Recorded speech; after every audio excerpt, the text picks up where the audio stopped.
Hello, everybody. Hey, welcome to the Zoom Test Kitchen. I'm Jeff Widgren, and so glad to be here. I've got an echo in my ear, though. I need to cure that. Bear with me just a second, see if I can find it. There we go.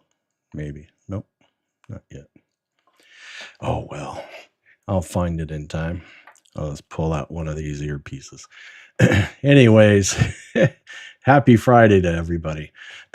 I been working hard and it's the focus on companion and ZoomOSC and ZoomISO and so forth continues, and I'll actually kind of happy to announce I'll be releasing some things that to the market for purchase to give everybody the opportunity to get what I'd call a huge jump start, right, on being able to have some panels and so forth that I think are well designed. They look good. The workflow, I think, makes sense as well with the experiences that I have attributed to them, and the functionality behind it is pretty phenomenal. It's all built on Companion 3.0, which isn't officially released yet, but we anticipate that that'll happen this month in April, or I guess next month, which is tomorrow. But in April, they'll release that. But that was a a real significant rewrite of Companion, and Zoom and Liminal were really key in guiding the development efforts and the design of that for what their users, would need. And I can certainly attest to what an incredible job they've done and the functionality that really, even just 3 weeks ago, I didn't know how I would leverage. I would see things like duration, on pressing a button and having duration, and initially when I saw multiple steps, step 1, 2, 3, I don't know that there's really a limit of how many steps a button can do. I'm using them now, and they make perfect sense, and I'll show you how I'm using them, and I think you'll agree that makes perfect sense. and they're button savers. There again, it's another great step in functionality that helps you create button saving, real estate, if you will. So you don't have to have an on and an off button, which is a really simple comparison because that we've always been able to do with a latch and a toggle and so forth. But goes beyond that. So I'll show you an example today of being able to, you've seen many of you that have been here before, and being able to, touch and select. So select these 4 people and then spotlight. What if I need to really quickly, just spotlight somebody? Well, I can, instead of tapping and selecting, I can press and hold and it'll spotlight them, and press and hold and it'll unspotlight them. Or I can select them and spotlight them with the spotlight button and the unspotlight button. It just being able to build in some flexibility of the way you choose to operate, but the functionality will support you either way. So we'll get into that, but let's first let's say hi to everybody. Let's go to the gallery view and take a look at who's here. And I've got my gallery sorted by entry time. So I was first, David was second, Ray was third, you know what I'm saying? And then Mark and Robert, Mike, Marshall, Pete, Tony, Lois, Andre, Brody, and Gabriel. So hi to everybody. And just good to have you here. So let's say a quick hello for those that we may not know as well as we would like. So I'll start. I'll just go down my gallery here. I'll let you even see the order that I'm going to by telling your gallery to follow my order. And so with that, let's start with David. David, hello, sir. Hello.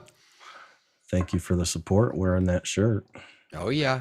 every Rocking time my I say that, I feel UK. bad that Ray sits right next to you and doesn't have one yet. But we'll get. Yeah, I should send you the design and just have you go take your shirt in and get it stitched or something.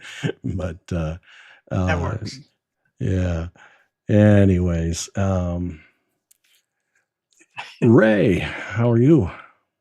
I'm very well, thank you. Very Enjoying good. a good, productive week. Perfect.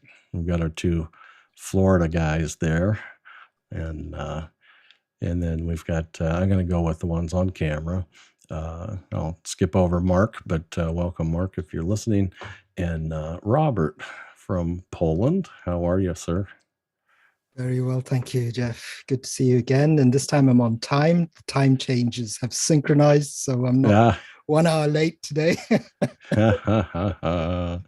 Yeah, those changes are kind of weird, aren't they?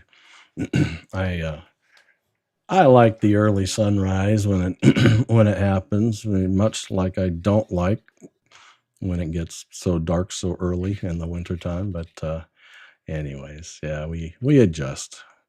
Mike, how are you, Mike, out of Canada? Doing good, guys. Doing good. Looking forward to everybody and seeing everybody. And of course, and I don't know if everybody got the liminal email just before yours, Jeff, today, but Yep. we got news. Yes, we did. Yes, we did. Yeah. So when you got my email, about 30 seconds later, Andy wrote me and said, "Okay, it's released. Just sent the email." I'm like, dang it. I could have put that in my email, but needless to say, I'm running off the release. I've been doing some testing with them, so I think I pretty much saw everything, but I can attest to it's working well. But yeah, so they've dropped their latest version of ZoomISO and OSC, and they're good to go. So, Marshall Butler, how are you? Hey guys, Marshall Butler, another guy from Florida, up here in Jacksonville, Florida. Very good. Glad to have you here.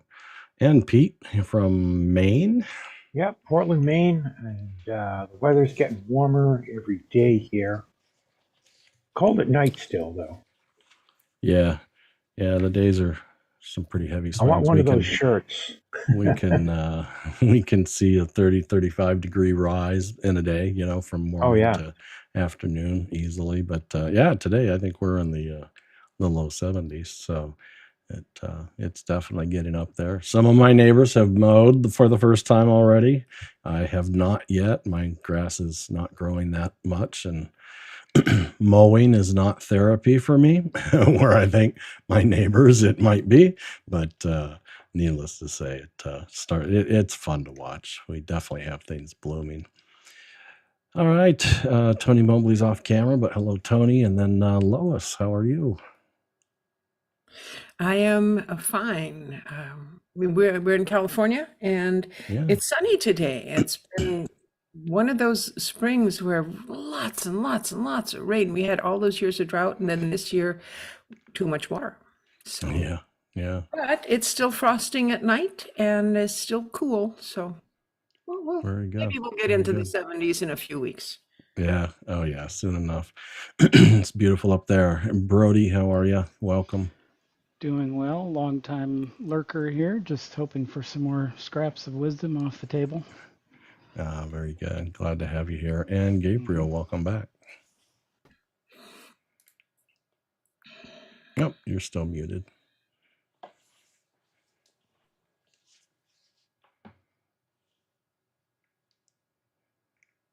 Nah, you must be double muted. You have some hardware that's muted as well. Zoom is unmuted, but we don't hear you. Testing. There we go. Hey, I ran a webinar yesterday and I haven't reset everything for vanilla. Oh, so my mistake.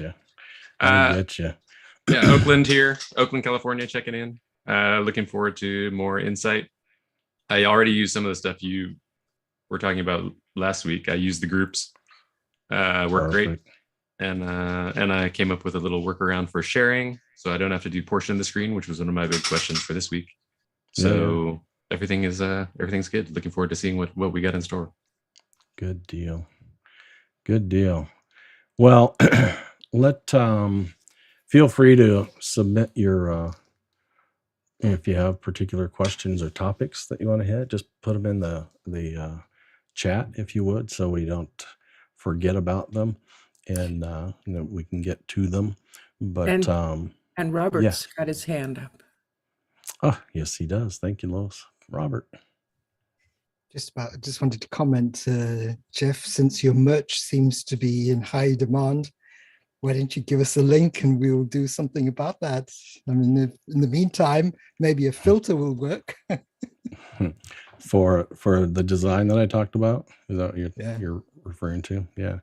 I'll actually I'll use that as our working example in our lab today. It that's the thing. It's it's not a big secret. It's I don't Sorry to interrupt you. I was actually referring to the merch in terms of your shirt with the ZTK logo on it. Yeah, the shirt itself.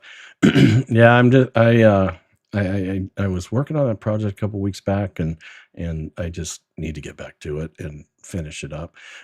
So it's really sourcing shirts that are affordable enough. If I buy those from the stitching company, they charge an arm and a leg. So I'll source a few of those, but I will invite you. They're not giveaways. You just say, but I'm not going to make any money off of them. I'll just, charge you what I pay to get them developed, and the shipping on it is all. It'll just be a straight deal. But, and if it's easy enough to ship out of country, not a problem. If it's a bit of a pain, or more costly than it needs to be, let me know, and I'll just send you the art on it, and you can take that to your favorite embroiderer as well. So happy to do that. I appreciate your support.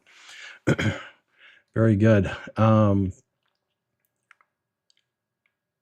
What I've been working on, so what we've all really been looking at, talking about, learning from, and so forth, is really, I would call it more of a professional's tool, the multi-page Zoom management, on Companion and Stream Deck. In my case, I know David has, multiple Stream Decks. I have 2 XL side by side. I think David has the same, and others probably do as well. And you try to go after as many of the potential features that you may need to tap into during a meeting or webinar as possible. And then, in David's case, he's also got eCam, buttons for it. I've got vMix buttons. Others have ATEM buttons. You add the technology that you can, so that it is all there and organized and ready to quickly be able to be accessed. What I've done this last week is I really put my brain to it. Go, if I wanted to give somebody who is just hosted and managed Zoom meetings for quite a while, but they're not in the production business.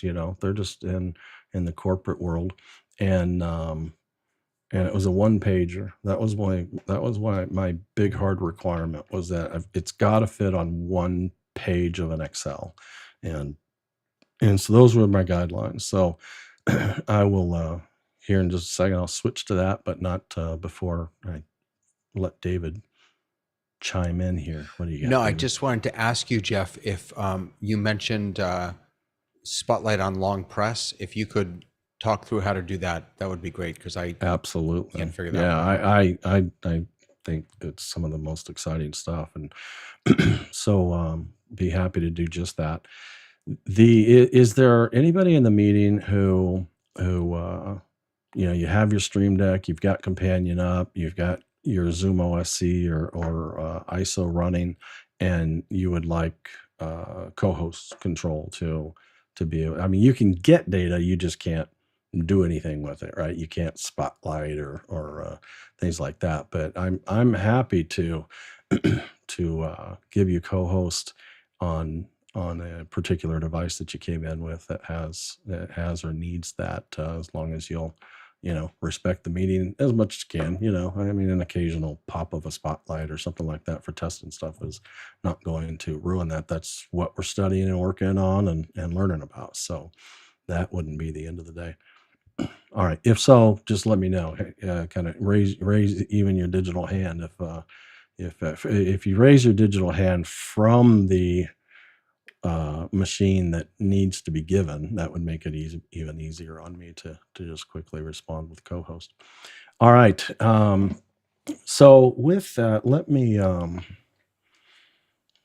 see how I want to present this.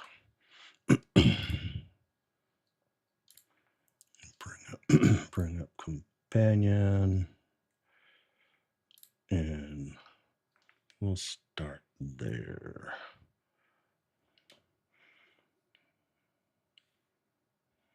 That's the whole screen. There we go. Sorry, All Jeff, what version of Companion are you running now? I am running 3.0 beta, build 5767. So Okay, so I that's the don't one that's think there's available on the download page of BitFocus. yes. Okay. Yeah. I check and there is actually download almost 57 every There's day. one newer version. Yeah, I just Is there 57 one newer 68. now? Yeah.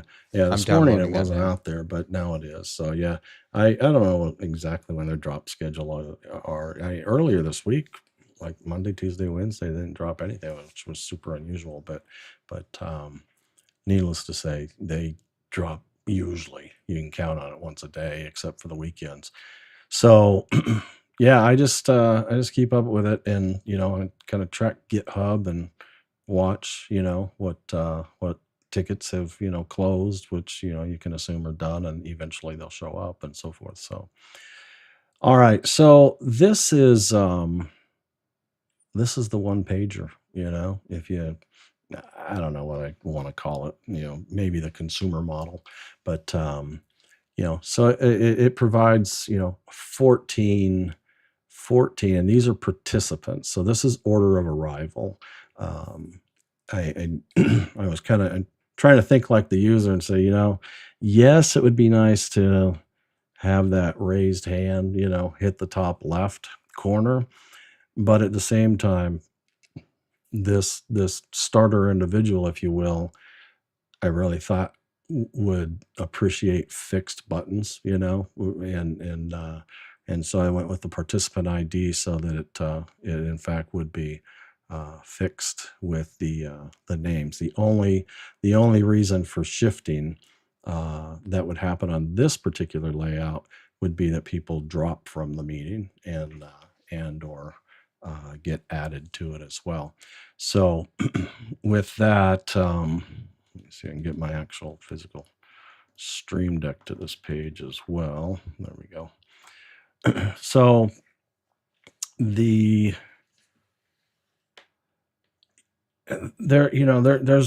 just like so many things to consider.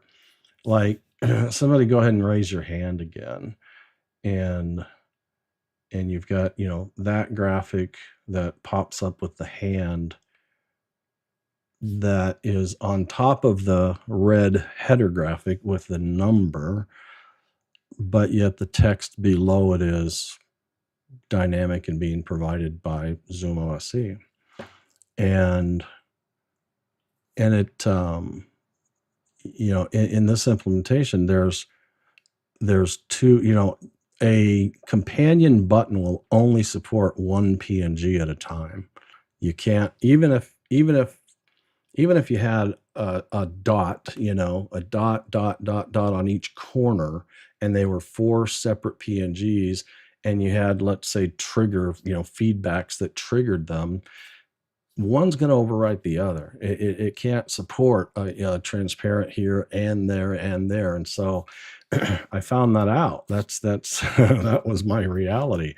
I wanted to do, and this hand, I made it transparent. So I just shoved it up in the corner, but it took up no other pixels, so I could see through it. And then I wanted to be able to put like a green dot on the bottom left corner when the individual was also selected. So their hand was up and they were selected. one replaced the other. There was no way around that. So I had to create 2 background graphics for every button. So number 4 has a non-hand raised graphic, which is just the header of the 04 and the red header. And it also has that exact graphic, but with a hand on top of it. And so when the hand gets raised, it literally just replaces the original graphic with this header plus a hand on it. And so it's you know, a little bit of a, you know, a little bit of a challenge, but not bad at the end of the day. I didn't prepare to show this, but I'm going to. Let's see, I'm sharing that screen. Let me not ignore the graphic side of this as well.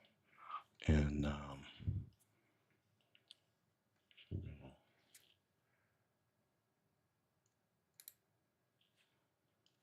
that's zoomed in.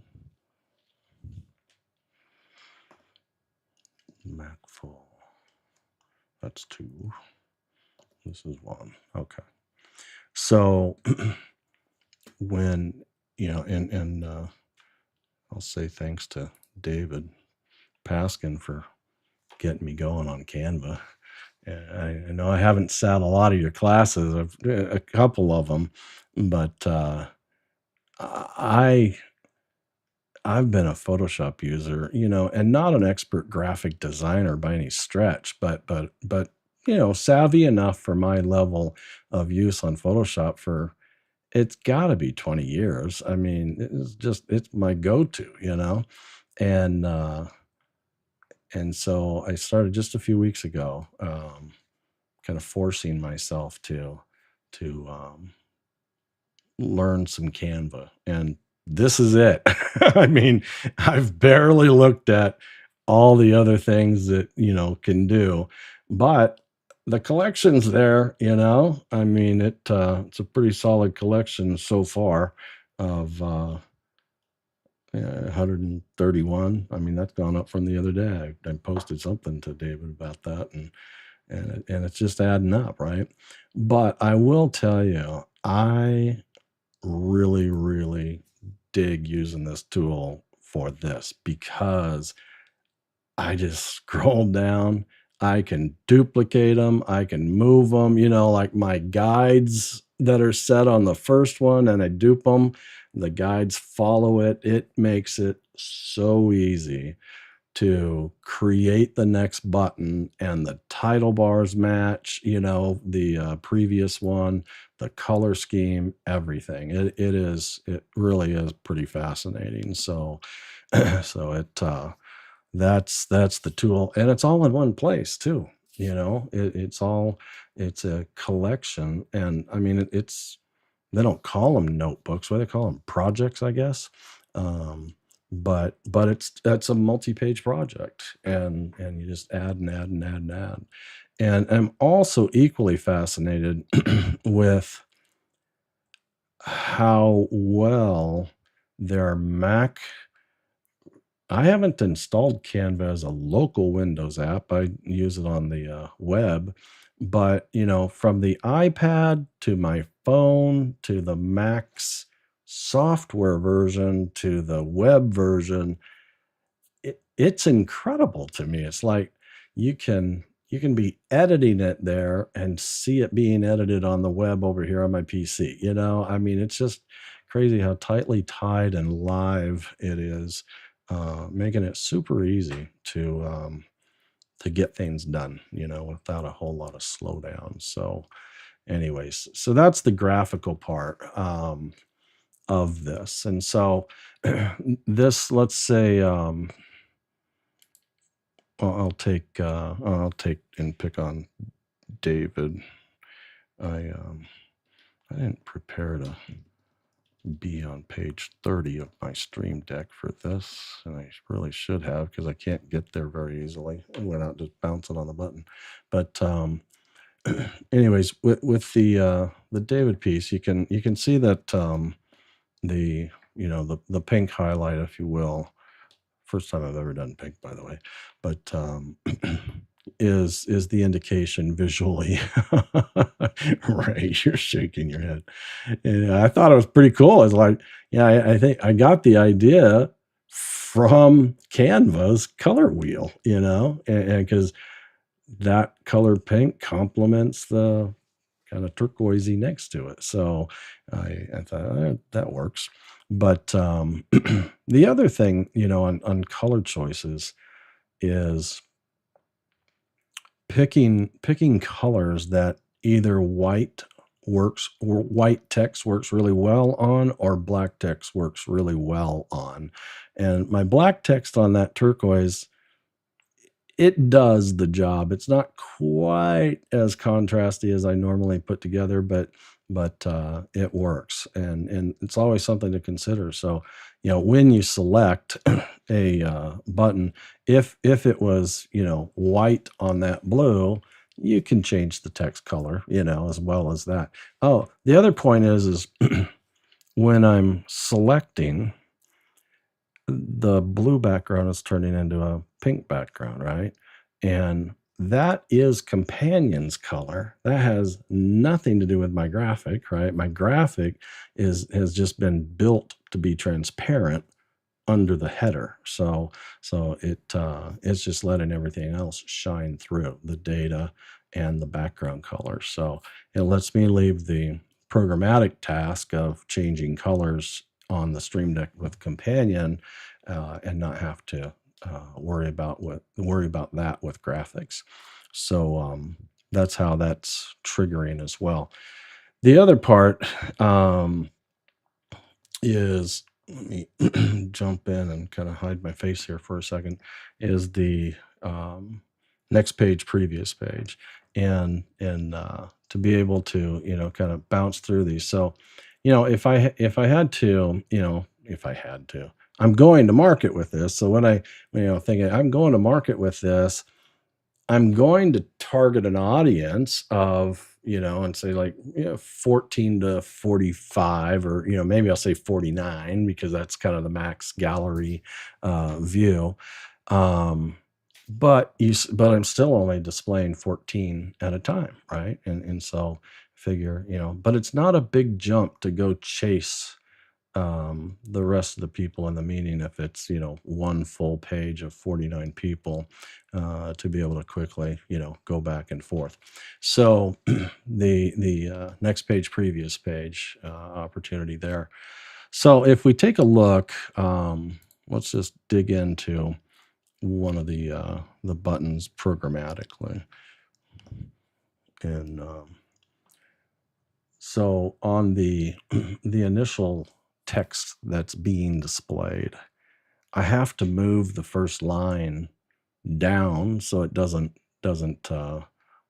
land on the header itself, right? And so if I didn't do that, you'll see that the first one, the Jeff, I'll change the color to white so that it stands out a little bit. You can see that it's on top of the header, and so that's the first two characters that I've got here, and this is it's a new line. It's a \n for new line, and you can take a look at it and go, okay, I need to do that once more, and there it is. Now, admittedly, the very first time I needed to kind of identify the placement, because Companion is really limited right now on you can't pick fonts, and you can only pick these particular sizes of fonts as well. So with that, from 7 to 14, 18, 24, 30, and 44.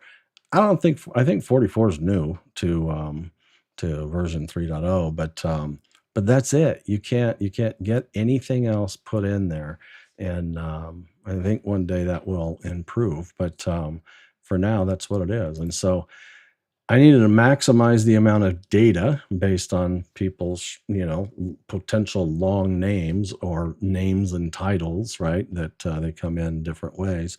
And so I went down to 7 point. And so then I went ahead and I said, put in that 2 line breaks at the top, and then I designed my graphic because I wanted that header bar to have that little bit of padded space, right? And so that's what guided my first graphic design as far as how tall will that header be, and so that it lines up well with the text that Companion's limited but capable of outputting as well. So those are just kind of really, I do it, but I don't talk about it. So I'm just kind of talking about this really granularly of all the thoughts that, went into making it happen. And I'll just, oh boy, this is one of my toughest is I would encourage you, don't do, if this was your design, don't do 14 buttons of anything until the first button is done. I mean, done, from the graphics to the text to the programming behind it to the, the short presses and the long press. Get it done, and then copy and paste from that button to all the others. And then you just go to every, because then all the layout and the functionality carries forward. And then you just have to change references to, participant 1 to 2 to 3 to 4.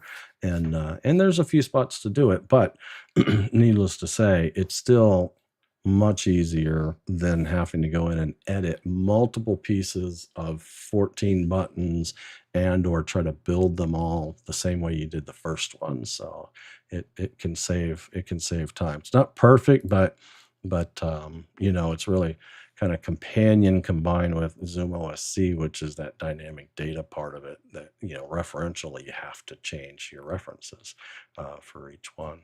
Any questions up to this point that anybody's thinking about right now?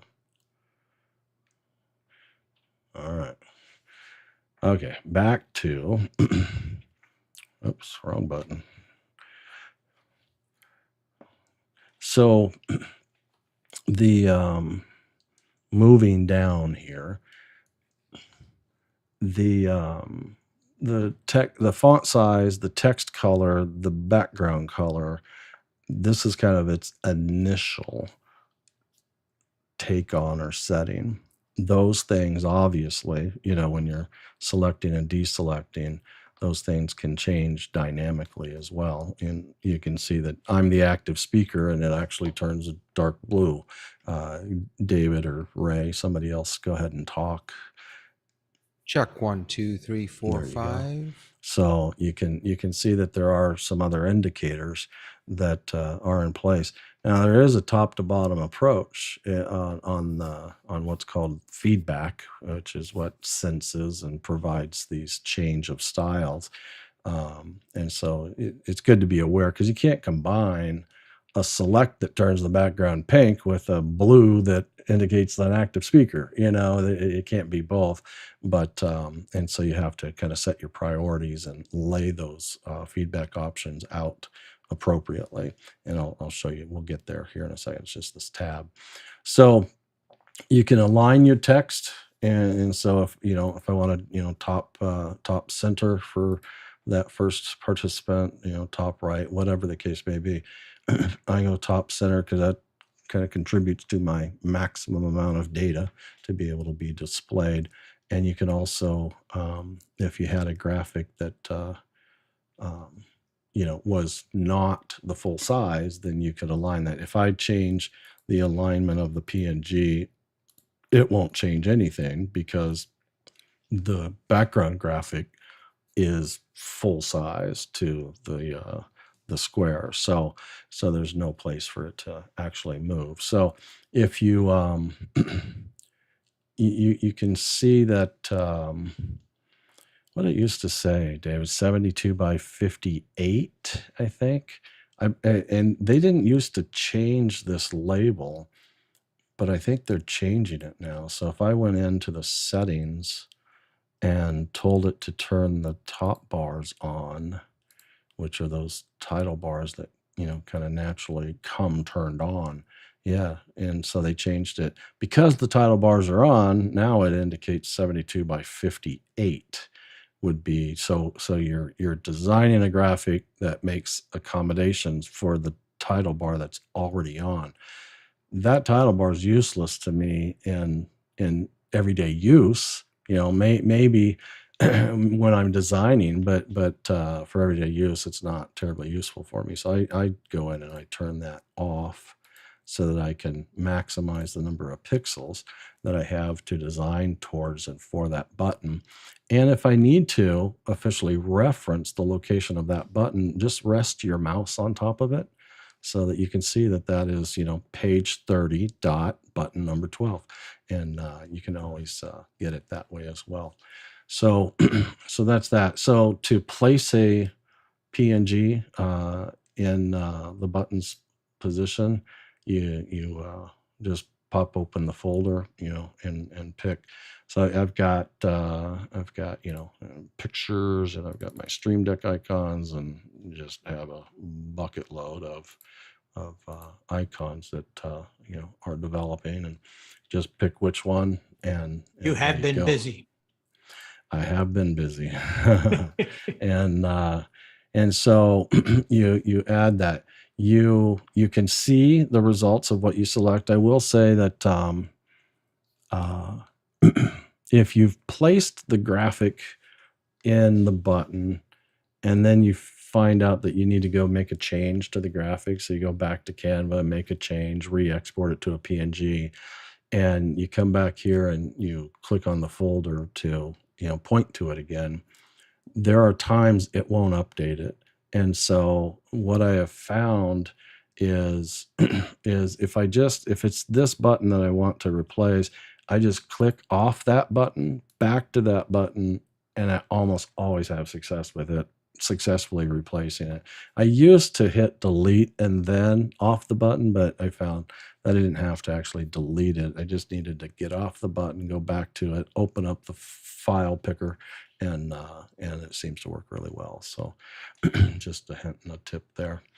All right, and then down here, rotor reactions are for the they call it Stream Deck Plus. I don't have one, so I don't use that, but they have dials on them, and then progress. The switch for progress is this concept of step 1, step 2. You can add multiple steps, and so I can keep adding steps. And so the first time you press the button, the second time you press the button, the third time you press the button, what is it doing each time? And the switch, the progress switch, is basically saying, hey, automatically advance to the next step when the user presses the button for the first time, and then the second time, and so forth. If you don't want that, like you'll see that I turned off progress on kind of the press and hold, because if if their press and hold is the thing to spotlight and move on, then you tell it to move on programmatically. You tell it to move on. Don't turn on progress, because otherwise it'll always progress. You go, but if they do a short press, I don't want you to go to step 2. You know what I'm saying? So you can either turn on progress if it makes sense that it's just a button that provides just that. Here, I'll give you an example. I have a kind of a sub page.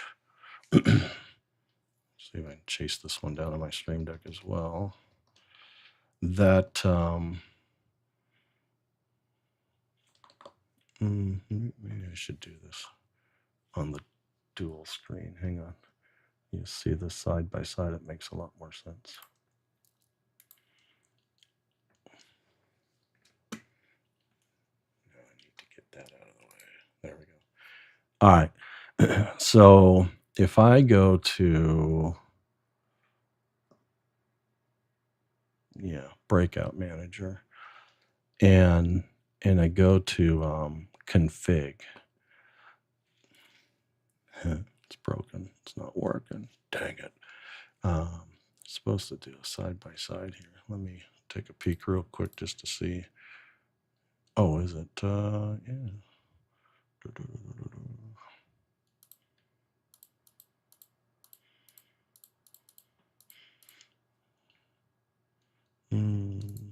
That says SD2 BO config, SD2 BO config, SD2 EM2 BO config. Let's see if that helps. Nope. Shucks. All right. I'll do it manually. Supposed to do it automatically. All right. So I don't know if it'll do it or not, but needless to say, I would pop up. I decided, if they go to the config and answer yes to, I mean, these are just some required pieces of information to be able to prepare breakout rooms to, be opened, right? So I go, hey, you got to use a closing timer? Yes. Okay, well, how many seconds? And here I'm bouncing on the button 15, 30, 60, 120, back to 0, 15, 30, and so forth. And then do you want self-select? Yes or no? Do you want to allow return anytime? And then auto move, yes or no, and then auto close is another one of those that pops up. Those that have spent time in Companion, how am I hiding the button and showing the button? Just think about what it might take to do that.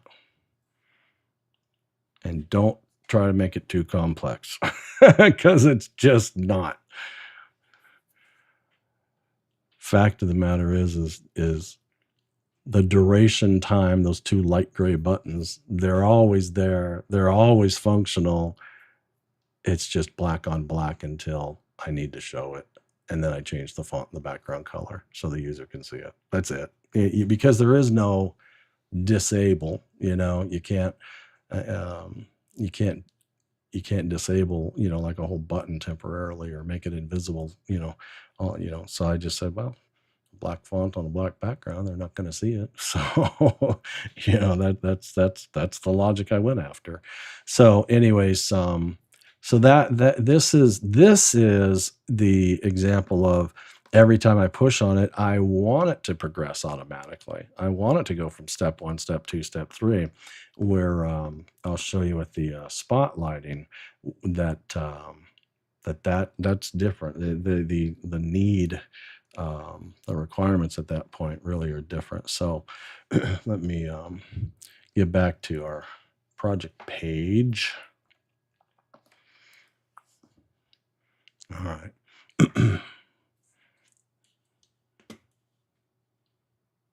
So many screens, so many pages. All right. So as we continue down this, we've got step 1. So normally what we see when we build a new button is we see the actions tab, not steps. And so we just see the press actions followed by the release actions. And then there's options to add steps. So if you want to make this a 2-step process, that's the first time you'll click on add steps. Well, that's when it removes the initial label of actions and makes it step 1, and then adds a step 2 tab and so forth. And so that's where that comes from. So if I go back to our page here, that's how this becomes what it is, step 1, step 2, because that's not what you initially see. You see actions. So this actually took me a little while logically, because I want selection to be something that just is always available. I always want them to be able to just quick press and release, somebody to select or deselect. But I also said, well, I want to also press and hold and spotlight and press and hold again and unspotlight and but still have the selection not get in the way.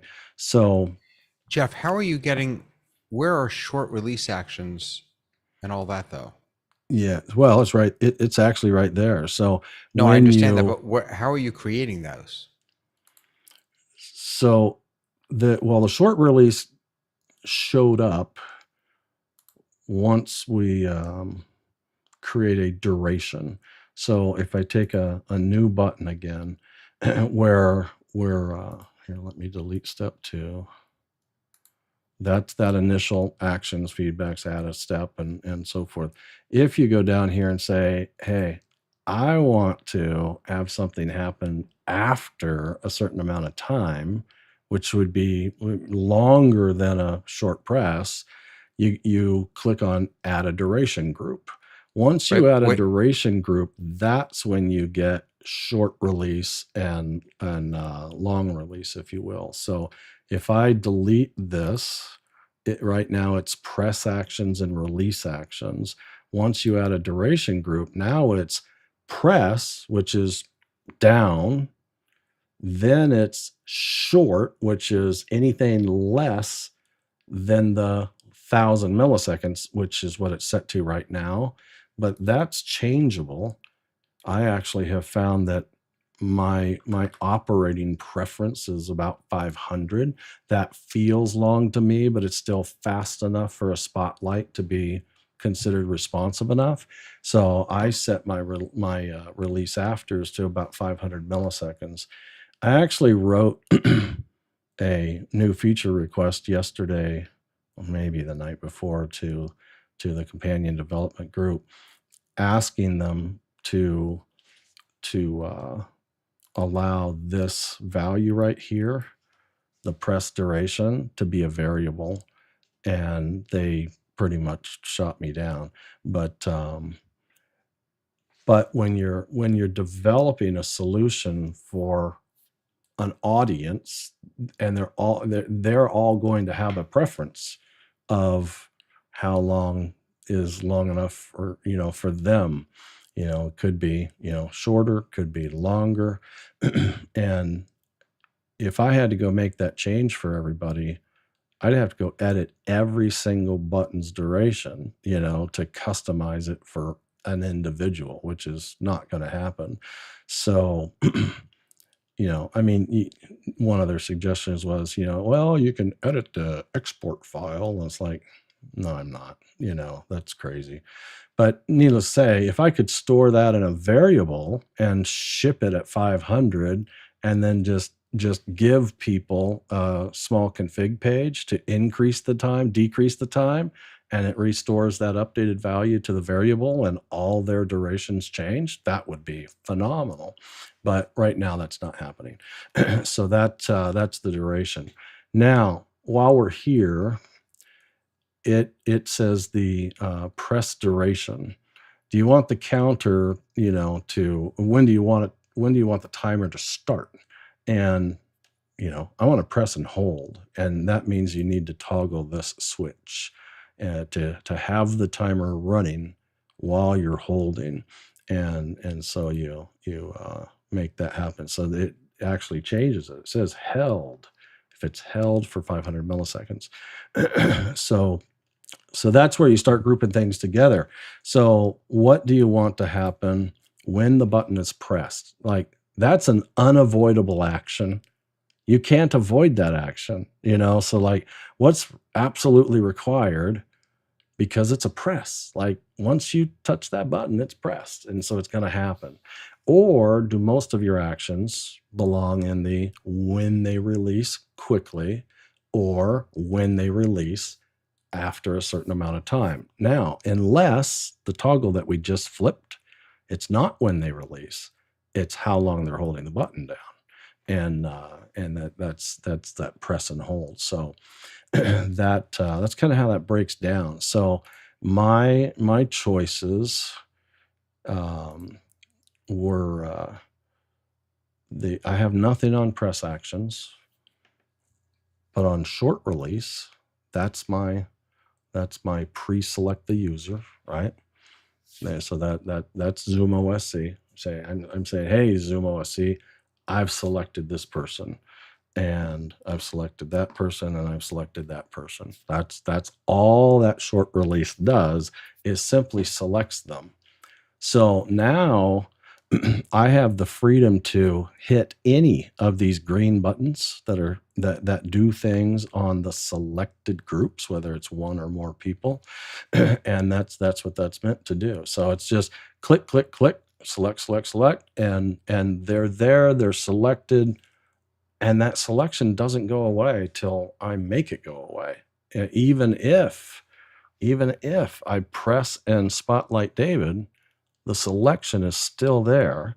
And if I press and release you to unspotlight you, the selection is still there. That's what I wanted. I didn't want the selection to have anything to do with the press and hold of the spotlighting. And so it says on short release, just select them and or deselect them. And the select them or deselect them is all about the option being on toggle, right? And so I can stay there and toggle that selection back and forth.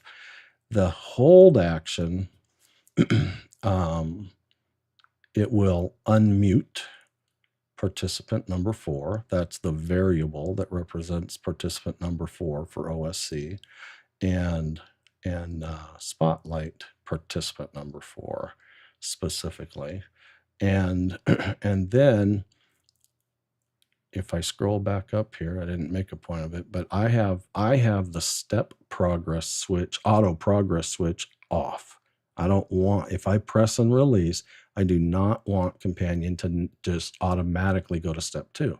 I want to be in control of that, because when you do a short release just for a select or unselect, I don't want it to go to step 2. I just want it to highlight the button and let OS see that that's a selected individual.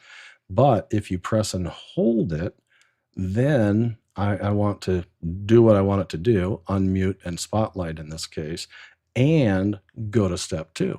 Because now I know it's done doing what I wanted it to do. And step 2 is what holds the actions to unspotlight them if it's pressed and held as well. So see where I'm controlling what page it's going to as well.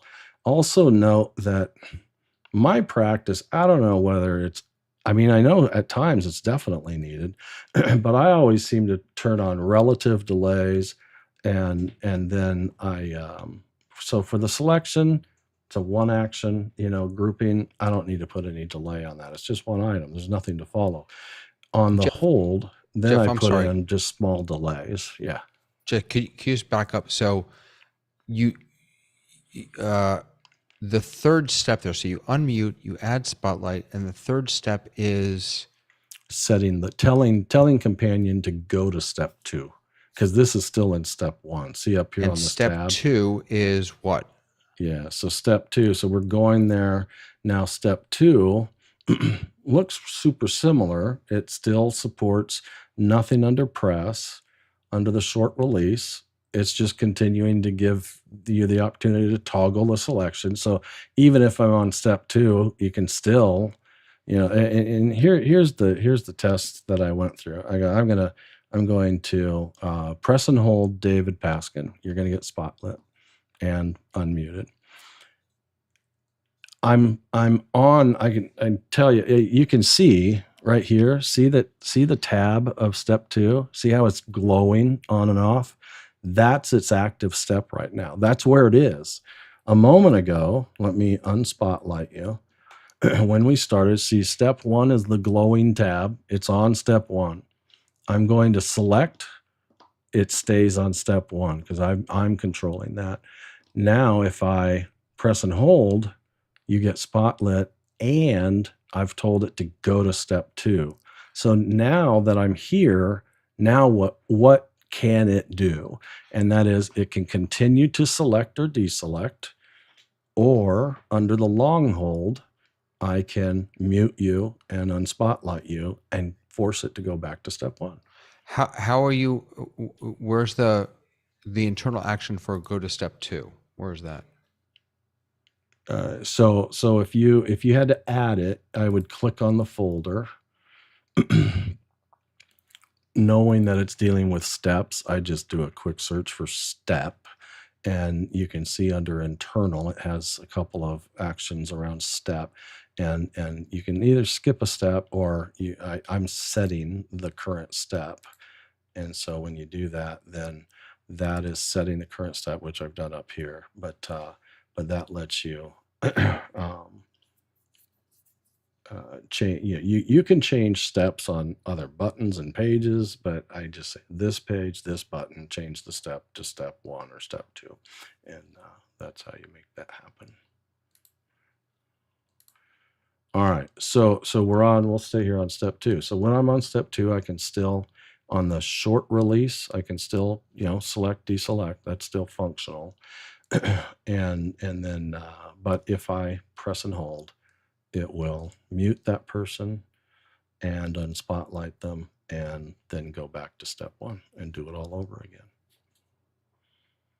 So my testing that I had to go through here to kind of make sure, and I'm telling you, I did not get this right the first try. This took me, to get it finally the way I wanted to function. It probably took me 15, 20 minutes to kind of get everything in the right grouping and so forth. And then once you have it, then you just duplicate it and away you go. But I would start. So David, you're not spotlit and you're not selected. So I'm going to press and hold. You are, should have been spotlit. Oh, I think I might have changed some things. Yeah.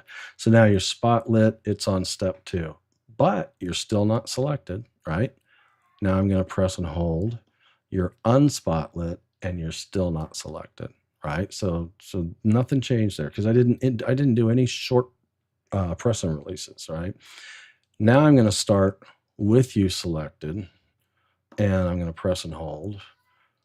You stay selected and you're spotlit, and I press and hold. You're unspotlit and you're still selected. So that was good. I wanted my selection moment to retain itself as we change spotlights. Now I'm going to start with you selected, get you spotlit, but now I know I'm on step two, but I'm going to make it unselected while I'm there, and then unspotlight you and come back to step one, and it's still unselected. So everything to me was functioning exactly the way I wanted it to function, because the deal here is if I take Robert, Ray, and David, can I, even while those three are selected, can I spotlight Ray on the Ray button? And so I'll press and hold, and I can, and he's spotlit, but the selections maintain themselves the entire time. Now, the other way to go about this, the design is kind of multifunctional. If my intention is to spotlight the three selected individuals, that's when I hit the bottom right corner and add the spotlights of the selected people, right? And when I do that, if I add Jeff ISO to that,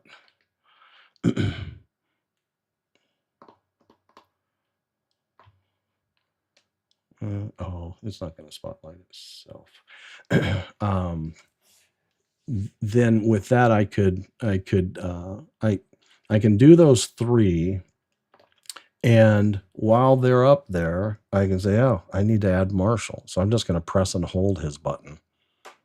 Or I need to just remove David, so I'm going to press and hold his named button as well, so that he can get pulled out of that mix. And now Ray's done talking, so we're going to pull him also.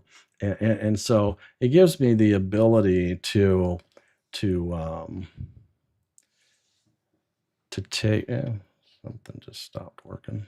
Or remove spotlight says, oh, that's Jeff, sorry. So you have on the hold actions, you start with select, right? So on the short release actions, it's just select. On the hold actions, it's select whatever actions you want to do, switch to step 2, and then deselect. Yes. Is that accurate? Yeah. Yeah. So, so both step 1 and step 2 have that short action of toggle your selection. So it always works. And they both have the long duration, giving you the ability to press and hold to accomplish something. And in this case, it's a press and hold to spotlight, but it's step 2 that does the opposite of that, right? And so I want long press and hold on step 1 to not only spotlight, but to move to step 2, because we know they're spotlit now. The next logical thing the user would do is to unspotlight, and so have it on step 2, and that's where you press and hold, and it just does the opposite, which is unspotlight. But you have to tell it, okay, you just did that. You need to get yourself back to step 1, and so you kind of have to command that because of this particular functionality. Otherwise, if it just this workflow really kind of requires manual management of steps. There's when I'm selecting 15, 30, 60, 90 seconds, that's just step 1, step 2, step 3, step 4, step 1, step 2, step, and so you just turn on the auto progress switch, and it just rotates through those steps over and over and over again. This one, you can't do that, because if I if I turned on auto progress, it would auto progress to step 2 just because I did a short press to select. Well, if it's on step 2, the next press and hold is going to be an unspotlight, and you're not even spotlit yet. You know what I'm saying? So, so this particular workflow requires manual management of step management, versus sometimes you can very easily get by with auto progressing through your steps. But you have both choices. If it's moving forward on you and you go, God, why is it doing that? Turn off progress and manage the movement to the next step yourself. And it's just important that it knows. Now you have to come up with a use case, that makes sense. Now, if you want to build this right now, David, I'm happy to just keep the screen up so you can mimic it on your Stream Deck. I'm I just fine did with that, but okay, cool. I think I just did. Wait, I'm going to try it. So the only thing is, it's not when I short press, for some reason, the toggle, it's not toggling, it toggles on, but then when I press it again, it's not toggling off. I don't know why, but take care, Marshall. All right, so now I'm going to long press on you. Yep. And now you're unselected. And now I'm going to long press on you again. And you're unselected.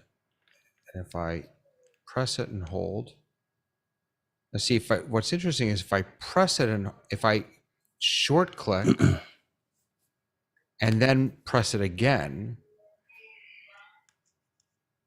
it doesn't, it just Yeah, go ahead and share your screen. Let's see what you've got laid out. Yeah. So, oops, sorry. Oh, my buttons aren't working. Holy moly! Really? Hold on a second. I'm gonna have to come back to me. I'll. Okay. All right. Any other questions arising? Thoughts popping up? Okay. All right, so let's keep going here. All right, so the other part that's happening, the other thing that's happening when we're short pressing is the change of color. The other thing that'll happen is as I speak, I've got a blue background. If anybody does, go ahead, and if you raise your hand, you'll see that the raised hand is there, and the background, in my case, it looks, oh, it shows that it is selected. It didn't indicate that because my blue active speaker trumped the pink selection mode. And now that that's the case. So anyways, you've got that. And then Robert, if you would turn your camera off momentarily. I thought I had that there. So I'm going to click on the button. I'm going to go to feedbacks, and it says if the mic. Oh yeah, you can turn your camera back on. Mute your. Well, you are muted. Ray, why don't you go if you're still there? Mute. Or David, somebody, and we should be able to see the. I'm the unmuted red. now. David Paskin is muted. I'm unmuted. Oh, you're unmuted. Go ahead and mute now.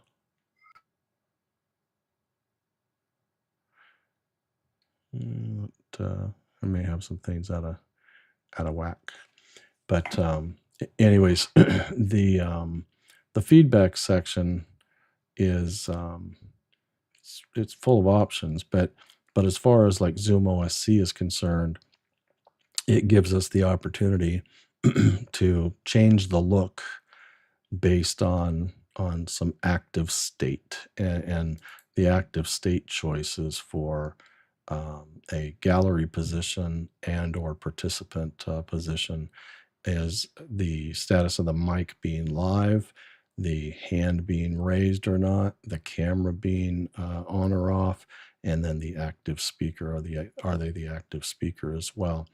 And so to be able to tie into those, you can you can say, well, these are the things I want to change when that particular feedback triggers.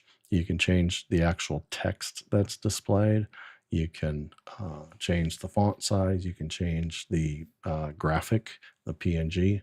That's the raised hand implementation.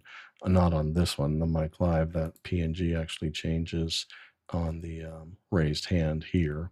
And so when the raised hand shows, it replaces the current graphic with this replacement graphic, which the background looks identical, but it also has a hand as well. And so that's what feedback's all about. Now that's just what ZoomOSC is giving us back. You can also say, well, you know, what does Companion provide us access to? And so you can do a number of things. You can check variable values. You can change style based on, you know, comparisons of that, and so forth. So, and you can change style based on the current step of the bank as well. So to David and I's discussion about kind of step one, step two, which you can really only see on the tab of Companion. What if you wanted to see something that indicated that you were on step one, which would be unspotlit, if you will, versus a color change or something thereabouts that indicates you're on step two, which you know programmatically would be, well, they have to be spotlit if it's on step two, right? And so you could actually give, you know, visual color representation doing that as well. So I could take a let's take David, go to feedback, and I'll go down here to internal, and I'll say check the step. And so here it says check step. This page, this button, that's good with me. If it's on step two, make it look this way, right? And so I'll just stick with the, you know, bright green for now. and so now if I press and hold David when it's not bright green, or on step one, which is unspotlit, if I press and hold and it is bright green, Now David is spotlit.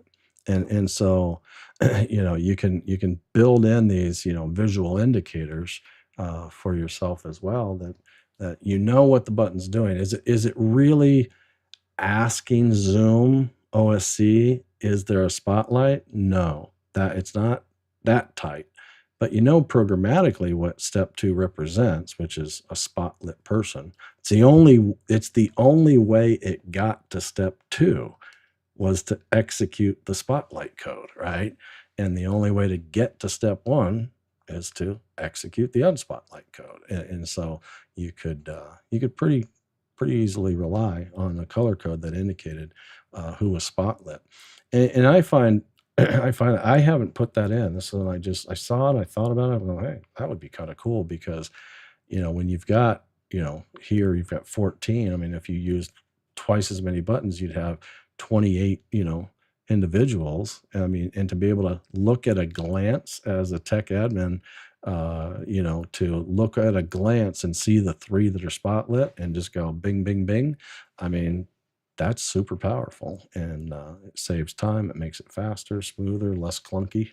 So, but that's what, the value of feedback is, kind of checking the status and maybe acting on it with either style or action. Could be your act upon. All right. David, how are things coming? I can't stand coming to these sessions because I end up rebuilding Companion every time. Hey, welcome to my world, man. I'm telling you, I have spent literally endless hours on, I mean, first it was literally Andy, encouraged me early on to pay attention to Companion 3.0. I mean, he said it's significant. It's not a production piece yet, but I took that advice and I haven't stopped. I mean, I haven't been in 2.4.2 in weeks, and so I've just dug in, and I've seen like significant improvements, even layout and the whole bit, over the time, and then, I mean, like what you're looking at on my build is definitely different than I showed 4 weeks ago, and that's the thing. I found myself, like constantly tweaking it. And then I got into using Canva to do it. I'm like, well, crap, I can make all these buttons look way better, and then saw the demo from Chris Sabato, right? I liked a few of the styles of his buttons. Really thought it's cool, because if you look at, I don't know that he does this or not, but he definitely did the header bars.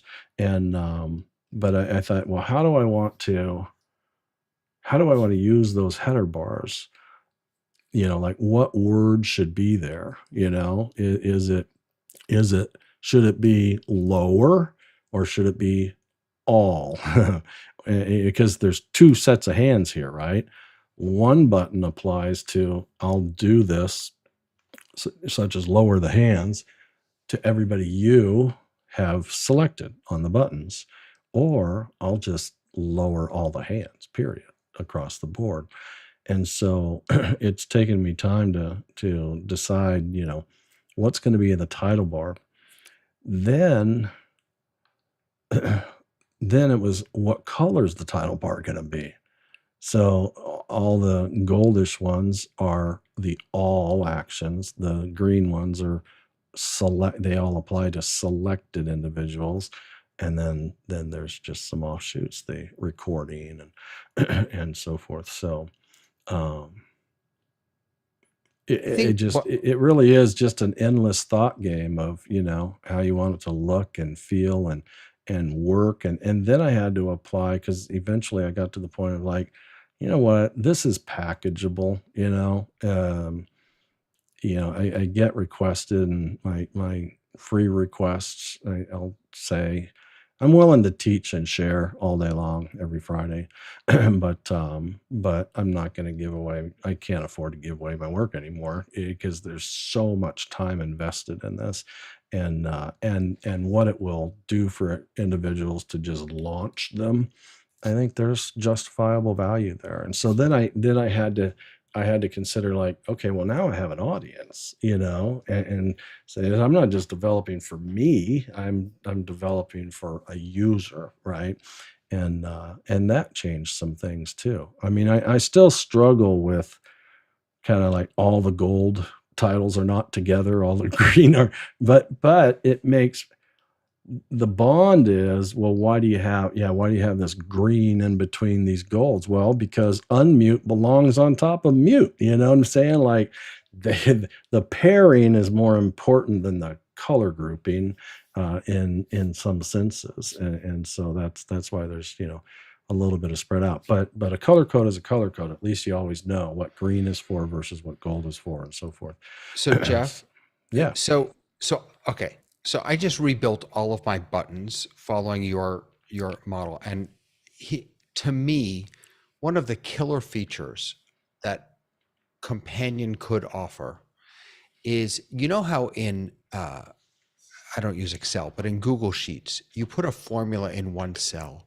Then you grab the bottom corner, and if you drag that across, it'll automatically put that formula in all the other cells. But importantly, it will update the references from 1 to 2 to 3 to 4 to 5. Right. Yeah. And so, for example, here, I took this button, copied it to here, but it didn't do that. So I had to go in manually and change not only the positions here, and the positions here, and the feedback, but also the feedback and the variables, if you end up using variables. Right. So being able to copy paste and have it dynamically, kind of know what you're doing would just be fantastic. So here, that ain't ever going to happen. I can promise you that, because the number 1, 2, 3, 4, 5 is owned by the module ZoomOSC ISO, but the logic to copy and paste is owned by Companion. You know what I'm saying? So there's not that much of an integrated relationship to make those kinds of decisions. But here would be a different approach to it, and that is if I took you through, I'll go back to the main menu, and with this, I'll scroll a little bit more, one more, actually 2 more right there. So I have the host group, I have group 1, group 2, group 3, and group 4, but the bottom toolbar down there is completely consistent, right? It's unchanging.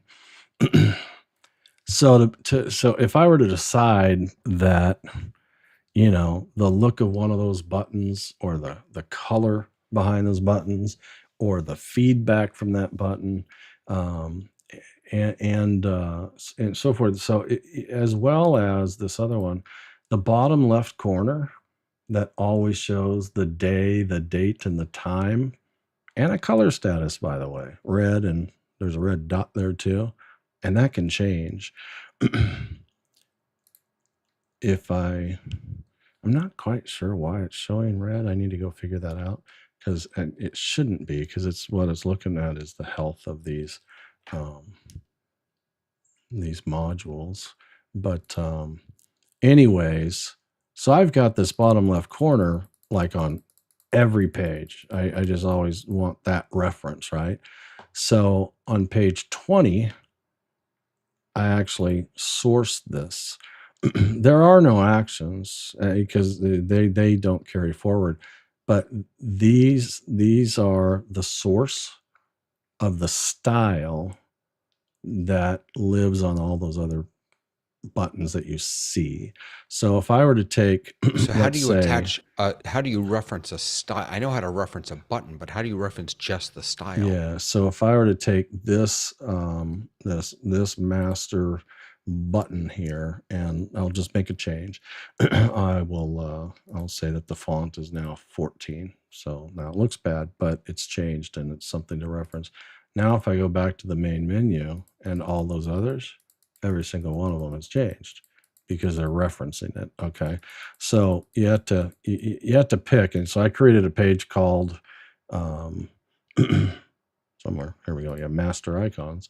And that's I have to be careful not to screw this page up, right? Because it'll affect all the other pages.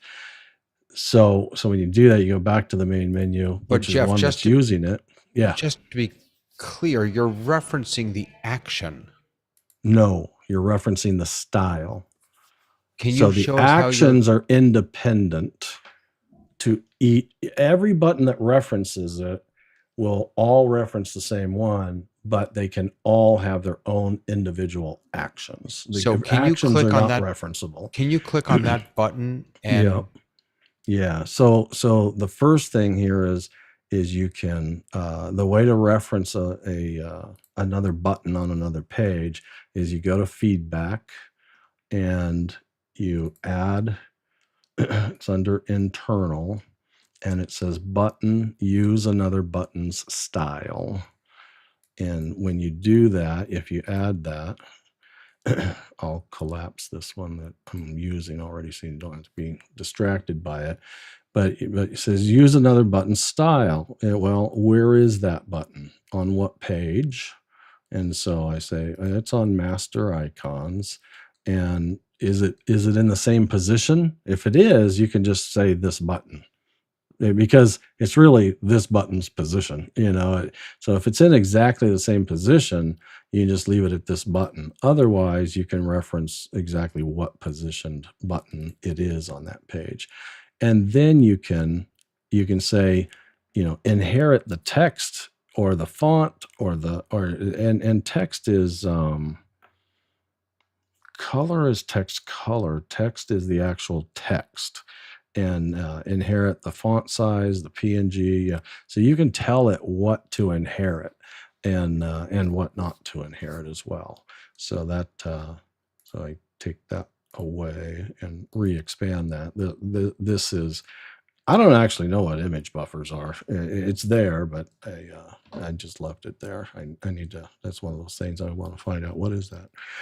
But needless to say, that's how you reference it. So all, however many pages have this button until the masters group.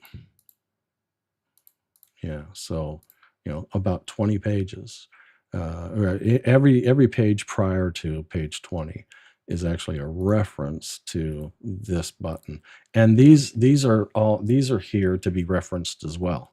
And so now they don't apply to every single page, but they do apply to all my group pages. And so group 0, 1, 2, 3, and 4. These are all inherited from the feedback reference to master icons. But they can all have, there's certainly a part of me when you said they can inherit actions, I go, yeah, it's a dream of mine. Because this is a toolbar. They can inherit actions. You can all of my action buttons. Well, you inherit another it button on another page by pseudo pressing a button that's hidden back there, right? So you've got a button that says, let's say you've got 10 buttons that say, hey, when you're press that one button that is back there, and they're all pressing that same button, right? And it, I don't think that's, I wouldn't call it an inheritance, because style is literally sucked into this button, where actions you're referencing out to a common button, but it's just really kind of a, kind of a perspective and direction on that. But you're right. But because these actions, they can be individualized, right? So on one page, this could do, one thing, and on another page, it could do another, and it wouldn't affect the style inheritance at all, right? And so that would be handy. So fact is, I could build, I guess the whole, to your point, if I have these actions, I could remove, I could put these, they might even be there already. Let's see if on page 20, the master icon, yeah, it already has them, right? So to your point, these buttons, which are really meant to be identical to that button, both in style and action, I could add just a single button press action that presses the button on master icons because it contains the very actions that I want, right? Yes. Yes, but it won't, when you do that, it won't grab the style. The style has to be separate. No, feedback's already being pulled. Feedback is what's already reaching out. Right. No, I'm saying right. So yeah. This is just a button press action, right? So it yeah. So let's see. Is it the trigger press and release press? I want to do a press. I'm doing a step 1, step 2. So I want to do a press, and then on the step 2, I'll do a release. Yeah, but that work. I mean, this doesn't save me anything because there's only one action on step 1 and one action on step 2. So I'm replacing the action to change the selection mode with a single action to go change that action from that button. If it was a list of things that had to be done and I only had to put one action here to press that button that does a list of things time and time again, that would make more sense. But right now it's only one action. So right. I'm going to delete one to replace it with one. And I'm going, that's not worth it. But right. But so my workflow is I've got, so this button here, which is my onstage button, references a template page that I've set up here. Mhm. Right. And the reason I did that is because I have this same button on lots of pages. Absolutely. And I don't want, if I make a change to that button, I want it to be reflected on all those pages. So that's absolutely why. No question about it. And that on stage is a perfect example, really, because on stage, I mean, I have certain gigs where my on stage that looks like this, get back here real quick, bear with me, that will, so if I on stage somebody or people, it unmutes, it lowers their hand, it adds the spotlight, and it forces ISO back to gallery view. And then when I off stage them, then it does the opposite, right? And it mutes them. Well, what if you go, hey, I'm on a gig and I do not want to mute somebody when they go off stage. They need to, everybody knows to stay quiet, but you just visually want to switch them in and switch them out, because if you mute them when you send them back out, if they haven't given you authorization to unmute them, it's always going to prompt them to unmute when you request it. And you can end up clipping conversation that they start talking about before visually they're on screen. And so you want to keep them unmuted. So to your point, you would just, if that was the kind of gig we're walking into, you could just go to, let me ask real quick, is there a reason Bobby's stuck in the waiting room? Okay. My mistake. Okay. You could just, in your case, I haven't done this yet, but you could go change your master action button and for this gig. And here's another big win for Companion 3.0. If I wanted to stop muting on Unspotlight, I don't have to delete the action anymore. I can just simply disable it for this gig. And then I can go turn it back on. In my case, I'd have to do that to all these pages. 1, 2, 3, 4, 5, 6, 7, 8. In David's case, he's already got it referenced to where all these on-stage buttons reference the action of one that's hidden away. He can make it in one toggle switch. I'd have to go change every on-stage button I've got right now, because I haven't implemented that reference yet, which is a super point of getting things, more efficient, easier to change. You don't get exasperated on special requests, things like that when they are simpler changes, because structurally you put it together right in the first place, and it works really well. All right. Let's see if we can get back to the switcher page and think about, well, here's another, like end meeting. ZoomOSC's end meeting can be quite abrupt if you don't manage it, and did I tell you about the branding? So did I tell you how I did the branding there too? So you can, if you're sitting on a gig and whatnot, you can brand your Stream Deck so people aren't, hey, one, I like the look, but two, I don't think it creates so much curiosity for somebody to come touch it or push buttons or do things, until you're ready to start the show. And so I don't ever use the native Stream Deck app, except it's the one who did this for me. So if you go to the native Stream Deck app and tell it to create an icon, it opens up their web page to their icon maker, and it has a wallpaper mode. And you go to the wallpaper mode, you upload an image, you can size it, position it, and then tell it to slice it up into the images. And it's like, you still have to manually assign each PNG to the buttons, but I think it's just fun. It's just like, that's super cool. And then I just push the date button to get me to the first 2 pages that I want to be at, and away we go. And if I press and hold the date button, it goes right back to it. So I think what really the big takeaway here is that we need to get Jeff more work, because he's got way too much time on his hands. Oh my Lord. This is incredible. This is just incredible.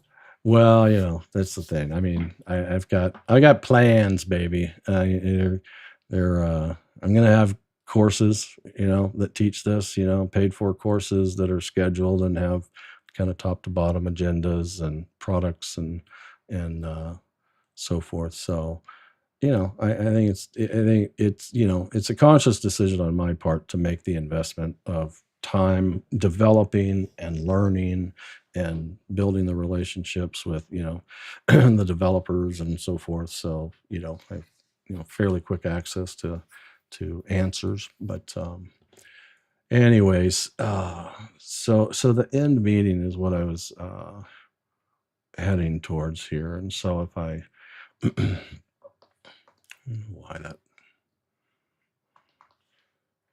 why these are dead. My emulators died. Hang on. Let me see if I can get these alive again.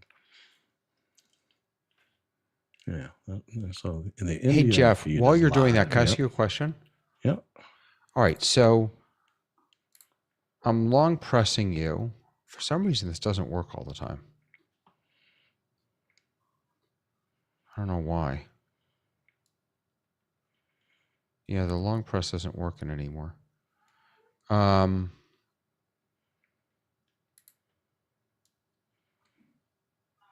All right, now it worked. I don't know why it's not working before. All right, so it's unselected you. Okay.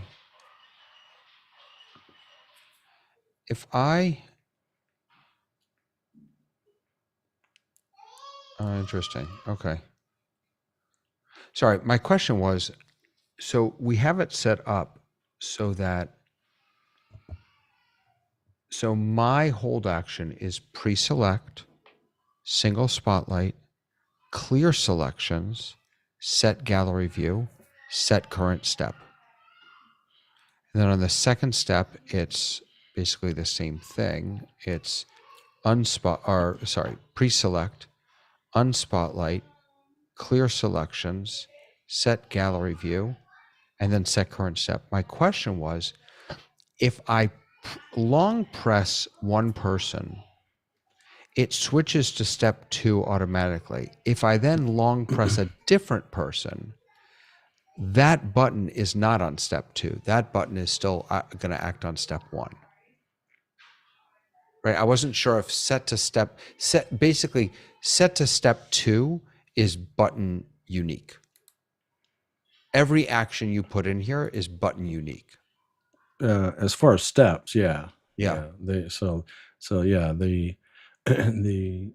button 3 and 4, for instance, say one could be on step 1 and one could be on step 2 because you just spotlit button 3, right? But you didn't do that to button 4. So right. but that's kind of where, in Zoom management, it's kind of where you should be, in the sense of you're saying, well, if they both started on step 1, but you spotlit one of the two of them, that should be on step 2, but the other one's still sitting on step 1 because they're not spotlit yet. You know what I'm saying? It was the action of spotlighting them that you programmatically told it to go to step 2 and on that button. So it works. I mean, the workflow has to align with the logic of, either auto progressing or manually moving you from one step to the other.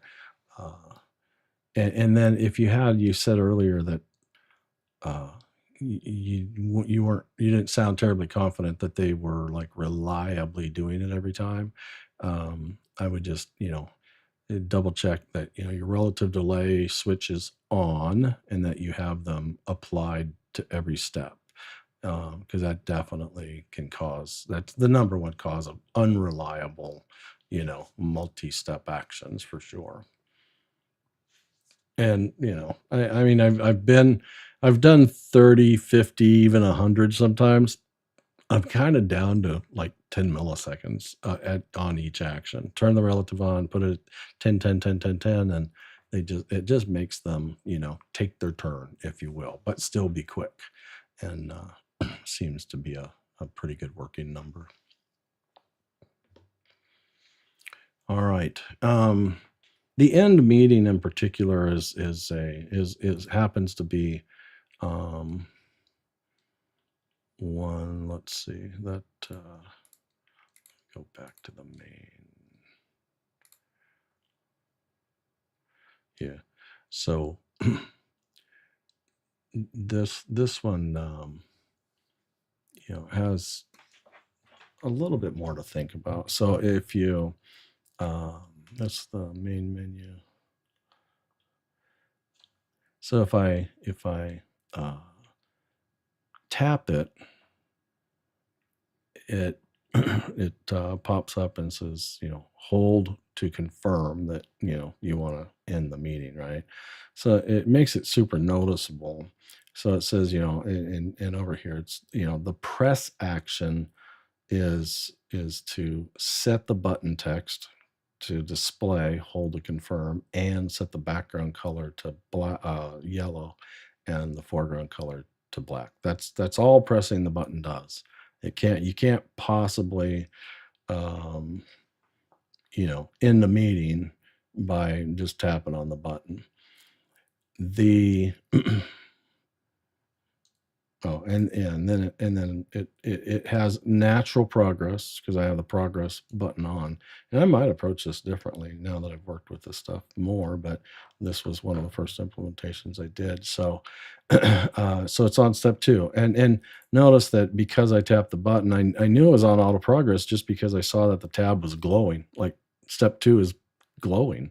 And so I know that it moved on. So if you're testing and you need to know what state it's in, like you want to start over and test it again, but it's on step 2, click step 1 and click on the select button. And so that puts you back at the beginning so that now you can push the button for the first time and test it again. And if it ends up on step 2, or if your button is, held, if your finger happens to be on it and it's still holding it, and you want step 2 to go, then select step 2. But you can manually, as the developer, tell it what step you want to be on logically, like programmatically, where do you want it to act when you press or release the next button?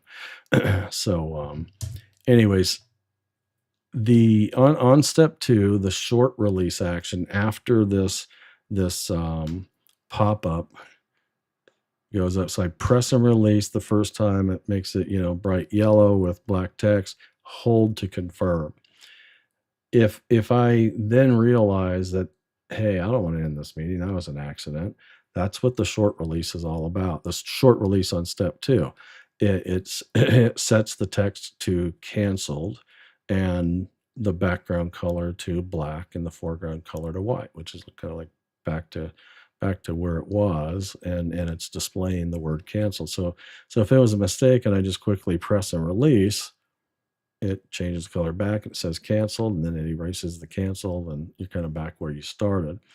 But if I want to take its prompt and actually end the meeting, then I'll go to the long hold, and this was actually 1.5 seconds. That's a definite intentional long hold. 1.5 seconds is a long time to hold a button down, quite honestly. Then I think because I'm in the kitchen, I didn't actually put or keep the end meeting, so it's not going to kill this meeting. But if I press and hold this, now it says meeting ended, and the only thing that's not actually happening is it didn't kill the meeting.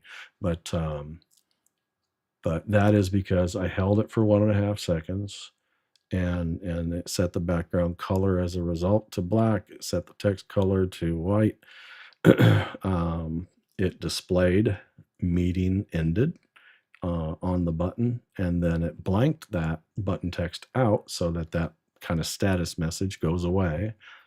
And then ultimately the very last action would be to kill the meeting by going to OSC and and ending the meeting. And so that would be the last step.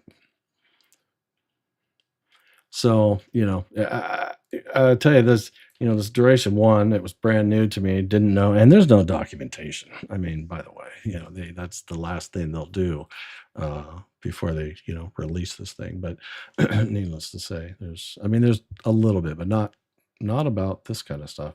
So, anyways, I really initially I did not know what I would use duration for, but the more I, have gotten into this, I now, can dial up time with, 4, 5, 6 steps, picking the number of seconds to add to a configuration of breakout rooms and so forth. So as far as breakout rooms go, if I go to let me double check where I left my testing here.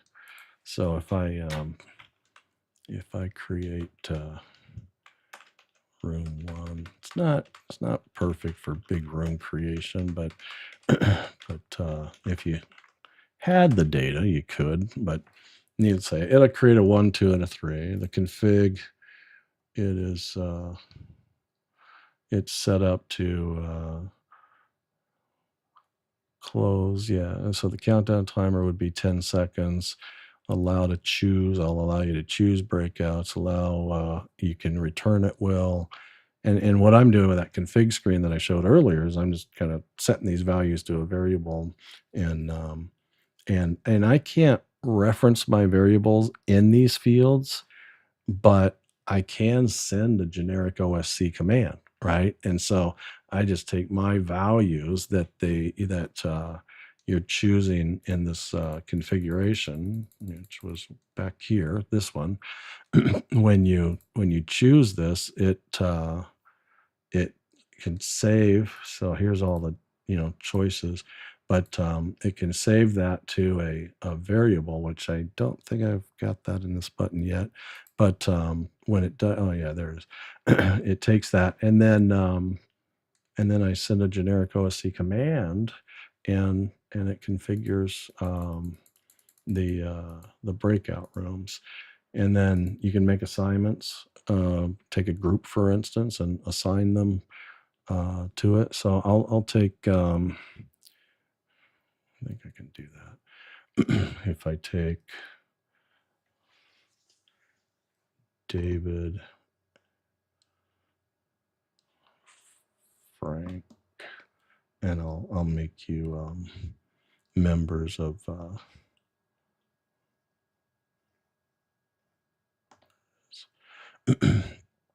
I'll make you members of group 1.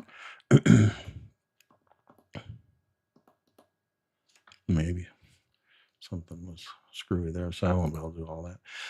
But take a group assignment, and then you can open them up. So I do believe if I go to create, config, I really don't have anybody to assign. I can assign group 4, because that one has probably been working behind the scenes putting active speakers into that group. So I'll assume that that's there. Assign and then open. I don't know for sure whether it did it or not, but we will see.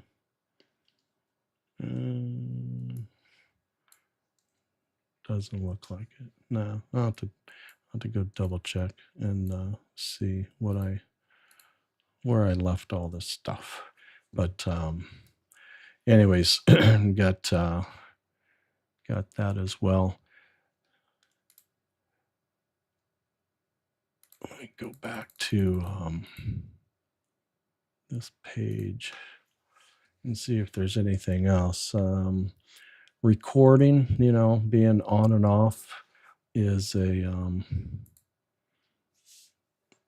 it's a fake status, if you will. So there's some things that we can be tightly and accurately tied into. Is it recording? And there's other ones that you just visually represent that looks like it's on, looks like it's off. Now it will it'll make its best effort to make it happen, but this is on the ISO machine. Oh, that's why. So if I make the ISO machine host, that will enable the breakout rooms to work, and but I'll also not want to. Oh, I already freaking did it. I killed the cloud record by pushing that button. But needless to say, it's when I press that, it can turn it on and turn it off. Now it can't right now, because it could do it as a co-host, but now that I made the ISO machine a host and it's already considered recording locally, then it won't start the cloud record. But it still looks like it's on. So there's accurate state that of some of these pieces and parts that we're really kind of still waiting on to show up one day. But in the meantime, sometimes you want to try to fake it out, I guess. But waiting room, those work great. Because you're going to have the participants in this list. You can't tell whether they're in the waiting room or not. And when they're in the waiting room, they still show up as a participant. They're not going to be in the gallery, but they will be a participant that's listed. So you may, if you're looking at your gallery, you may only see 10 people, but the participant page may show 15 because there's 5 that are in the waiting room, but there's no distinguishable way to separate them. And I kind of wish there was, but I don't believe there is. And hey, Jeff, can I ask a question? Yeah. So when I'm in single select mode and I choose someone, I select someone, if I press that button again, it does not unselect them. No, because that's a multi-select move. Single selects, will always display the singularly selected button. Right. So you have to just have a clear selections. You have to have a clear selections button. All right. I wish I could press and then unpress. Yeah. Well, you can if you're in the multi-select. If you're a mode, multi, but no, yeah, that I know. Yeah. yeah. But I mean, if that's really what you wanted to do, if you wanted to unselect that, if you wanted to get rid of the selections, just make it a 2-step button, and on the second step, clear selections. And then do the progress. Yeah, Yeah. you could do auto progress. Yeah. So I haven't tested that, but if I go to single mode and go back and forth between this, that's gallery view, get it on screen. So I can only go, but if I keep clicking on David, like you said, I can't unselect it. But if I go to clear selected, it will. And so well, if you want that functionality in single select mode, then I would go, it says actions just toggles, but in single mode, it won't toggle. So I would add a second step. So now on step 1, I would become more explicit, if you will. Right. And I'd go select. Right. The challenge, though, is when you're doing these short release and long release actions. Yep. Yeah. Right. It all Because comes you together. can't. And then if you can't go, do a how second- does this affect it? If you go to multi-select mode, does this step 2 get in the way? And then, Right. it might at that point, right? Well, it probably will. So that might be one of those things you think through, or you try, you go, this is probably not worth implementing, because like too many bad things might happen, during a meeting or whatnot. So yeah, things are doable, but sometimes they should be done, and sometimes you find out can't do it or shouldn't do it. But yeah, now you could, well, there again, yeah, you'd keep clearing your selections every time you, I guess you could, let's say you wanted to be able to toggle, and have the appearance of that on, yeah, it would change. I mean, I guess say, on the second press, it could be a press and hold to clear a single selection. But that takes away from being quick and natural the way you've normally been quickly selecting or deselecting. So yeah, have to just test it out, see if it's something you could get used to. I have found myself on this one-page approach going and saying, let's say, get to the page here, and I'll select like David and Mike. David. Oh, I went to single select mode. Doggone it. All right, and try this again and go to David and Mike, and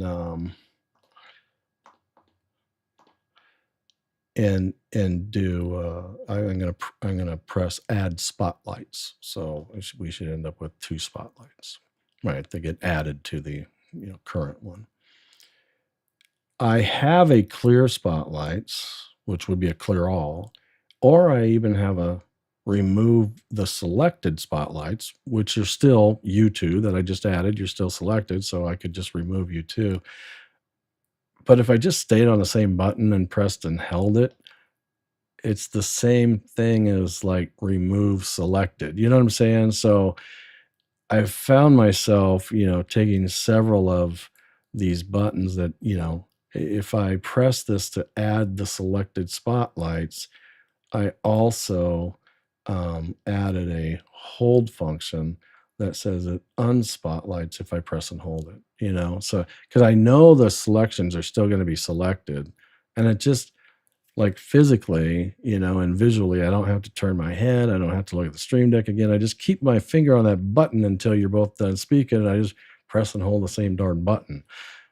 But I didn't want to for the user's sake. I want them to be able to choose their workflow, not force them down one. And so if you have a button that adds spotlights, I've got a long press and release or long press and hold to do the opposite of that.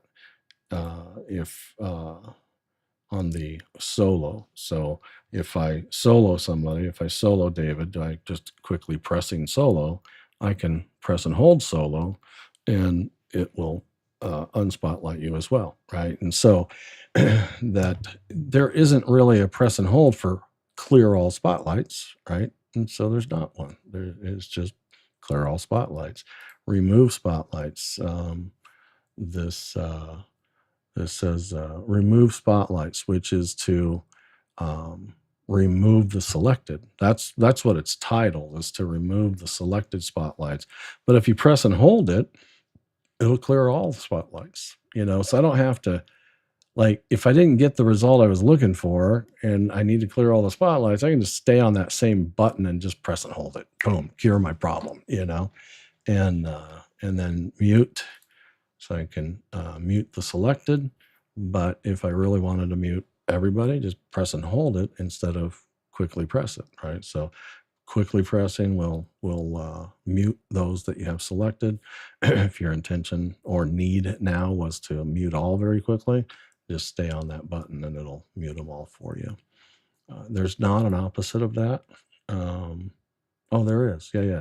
I've never done this. Like even in a Zoom meeting, I've never unmuted everybody like in one press, but I saw it and it's there. And so there again, it'll unmute who you have selected, or if you press and hold it. This one I made longer, twice as long. All my other durations are 500 milliseconds. This unmute all, which I just thought was a little more serious in nature, I made it a full 1 second, like a more fully committed press and hold, if you will. And then penning. I was just plain old out of buttons on this one page design, period. I didn't want to, break that rule. And so if you pen the selected, you can press and hold it. But there's no indication. I just have to document it and let them know you can press and hold it, and it will unpin those selected ones as well. And so the same thing on admit from waiting room. You can admit those that you have selected, but if you press and hold it, it's just the same thing as admitting everybody from the waiting room. And so I've just like fallen in love with press and holds. I really like, they've become so useful. And make host as well. I'm out of buttons but I wanted to, give the opportunity to, get that helper. And so I want to make a host, but if you need to revoke it, press and hold it, select them and press and hold it. And so, on a 32 button Stream Deck, at the maximum, you could easily double that in functionality with press and holds, and then you could infinitely go with multiple steps, right? And then it has to apply to make sense workflow. But needless to say, it's super powerful.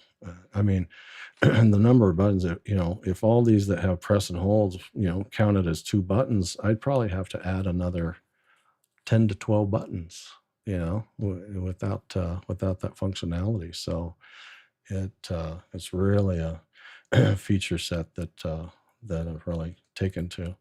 If you look at, we haven't even looked at, and we're at 2 hours now. So, but if you look at, my custom variables page, it just keeps growing and growing, of needing to and part of it could be closed out, but part of it not, like even storing, I haven't spent any time today on like my join page, but storing, meeting IDs and so forth. This applies to my join page right there. And so if I, in custom variables over here, if I were to do a recall, for instance, let me get to my join meeting page. If I did a recall, which it says tap to recall or press and hold to save. So I'm going to tap on M1 and it just recalls it and pulls that data from memory. And it says, hey, do you want to, it says press to join. And so if I pressed this, it would join. I would be joining a meeting at meeting ID 913-897-7434 with a password of 913-908, and I would be displayed as Jeff Widgren.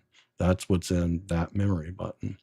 If I if I wanted to update that and go 222-505-1212, and that number is up here, if that's the right meeting number, then I could press the blue button just to the right that says save that. And now if I press and hold M1, it will save that data.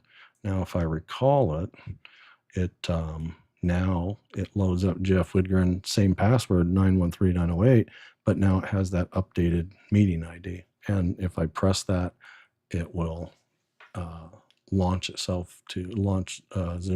to jump into that meeting. And so, but you need variables, to do that, right? And you need the variables to be sticky.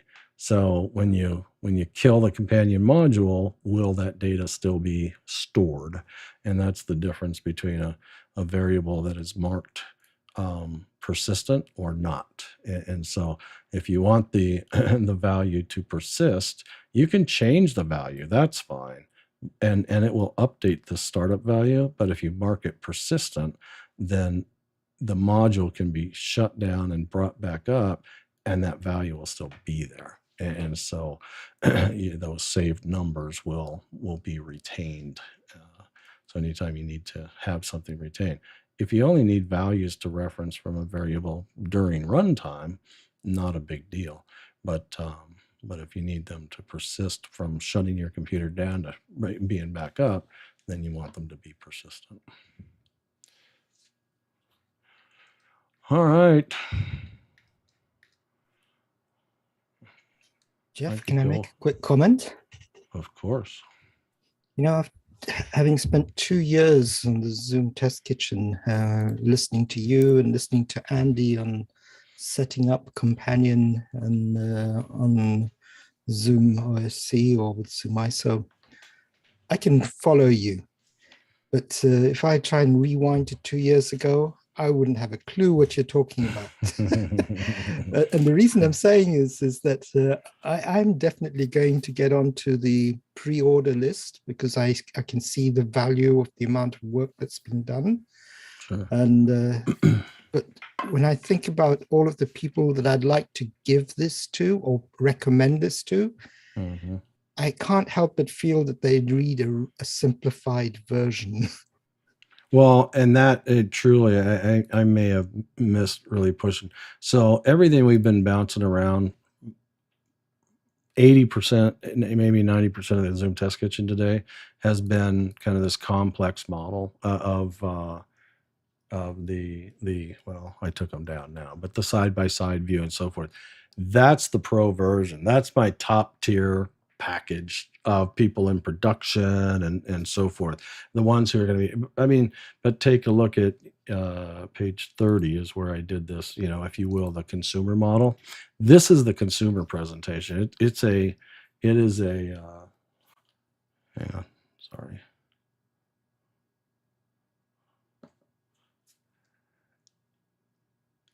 So, let me get things realigned here. There we go. That's it. It's a one pager. And that is for that person who manages corporate meetings, if you will, right? 6, 12, 20 people. And that this is there isn't anything on here about putting people in groups, referencing them out of groups. You know what I'm saying? There's none of that added extra. There's no join meeting. There are a lot of things that aren't here. If I just took a look, there's no dedicated actions page. There's no breakout management. There's no gallery view. You know what I'm saying? So there's no ISO manager naturally. And so that's what this that's who this page, this panel I designed it for was a, what about that, just that person, not the professional in our industry, but that meeting manager that wants things to just go smoother and so forth.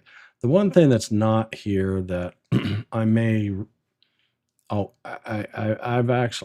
missed it. It was on my mind the other night and I forgot to get it there. I need to find a place for it. Is share screen, and there's multiple in OSC. There's multiple share screen functions, but the one, I'm trying to think of where it is. I've got it here somewhere, but it's just a one touch. Like if I went and just built a button. Well, I'll just use a preset real quick. And video, is it that one? No, that's a video. That's not share. Where's the share? Sharing actions. It just, there's, you can share window, share primary, this and that. But if I just bring the share screen out here and leave it at that, and it indexes to 0. I want to check one other thing here real quick.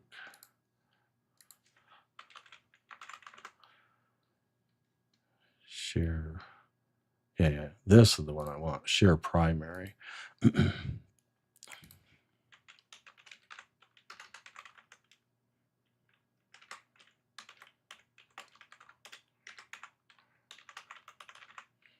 So the share primary screen, I'm going to kill that one and make it this. And that's all. It doesn't need any other info. Let me get to a better screen so you can see what I'm doing. It's just share primary screen. And like this Mac that this is on right now has 3 monitors. And this will only and always share the first monitor. So I'm gonna push this share button. Let me get to that page. Oops. I'll just do it from the screen. I'll click on test like I'm pressing that. And if I do that, I just bingo, whatever's on the screen. And when I'm done with it, we can kill it as well. I didn't plumb that in here, but if we do a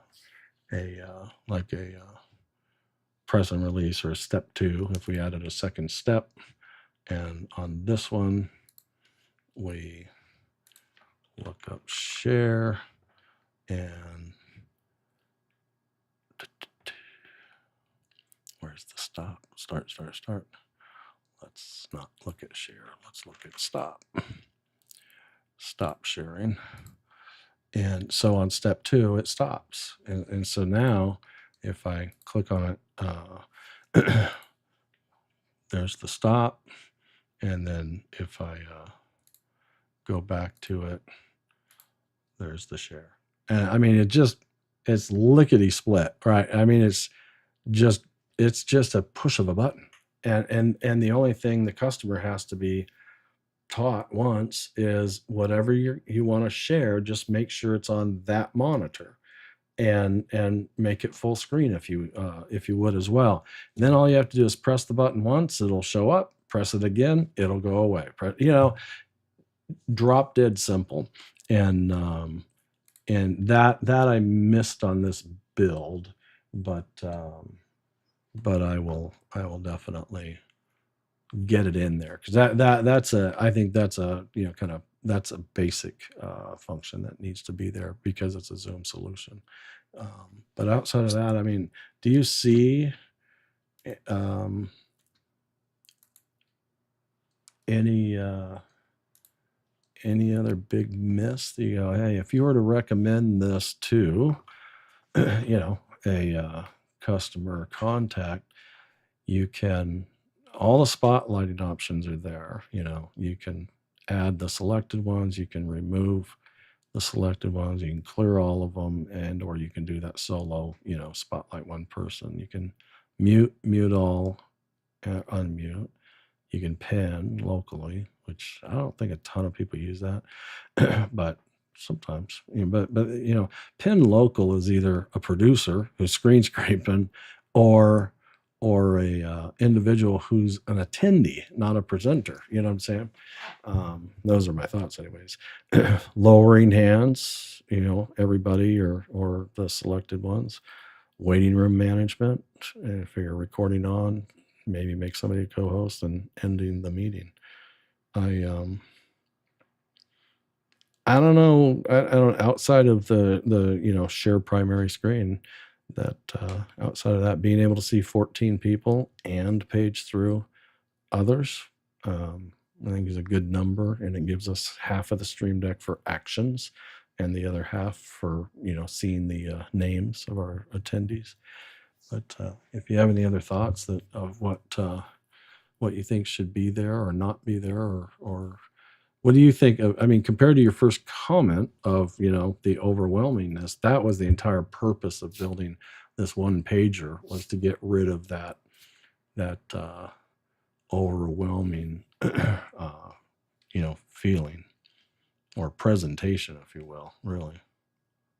No, this is perfect. When I'm just looking at it, staring at it, and thinking about the people who I work with, and they want to manage meetings, this is perfect. The only thing, if I was to bet my $1 on what people would ask to have removed, that would be end meeting button on the Stream Deck. And that feels scary. Just looking at it there, staring at you makes. Yeah. Well, once they do it, they'll realize that, I think that too, but that's why, like on a first press, it absolutely can't end the meeting. It only pops up a message, and then you can go, hey, no, I don't want to do that. Just quick press it again, and it'll cancel it, or press and hold it for 1.5 seconds, and then it'll end the meeting. And or if you think that's really the deal, then that's the hole in my Stream Deck I don't have right now that I need for my share screen, and I'll pull the end button and replace it with a share screen. I think that's a great idea. So I definitely. That's exactly what I was going to suggest. And cool. I'm glad we had that quick discussion. I'll just sneak peek it. This is the kind of the initial look at what we'll market it like. This is the size for like a LinkedIn ad or Facebook ad or whatnot. This isn't, my panel looks slightly different than this right now, so it's going to update again, but I'll get that updated and update some of the verbiage a little bit. But it's kind of a simple one, real simple presentation, and to your point that don't scare them, right? Make it look like you're going to make their day instead. And it's one of those things. I just look at this, go, it is. If some way visual I could pull out, it sucks out shortcuts that don't exist inside Zoom, and because that's ultimately what it's doing, is those shortcuts just don't exist inside. Mute and unmute exist, but not for multiple people. It's only for you, not as a host. And so super powerful. I think the videos, the quick hit videos are going to be what really does it. The thing about it is the videos are hard to make without 14 people, at least a page of buttons. You know what I'm saying? So I may have to do if only you knew 14 of us. Party invite, and get enough people to show up so I can make a video, but just to demo it. Sure, most of us would be happy to help in any way, Jeff. Thank you. Jeff, just let me know. I can give you 8 users. Add a call of button. Do you have like a headshot clip that each one of them could provide? Or I actually do. I have these funky. I'm just thinking in terms of using all of the screen scrapers that I have.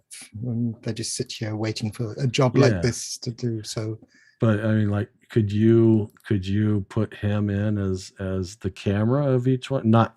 I have multiple. I have 4 different versions of this guy, and it's a video feed, and at least it's human. You know, it kind of looks more a little bit real anyway. I mean, he is real. He's a model. Yeah, we can feed that in, no problem. Okay.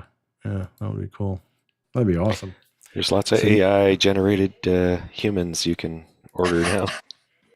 That's true.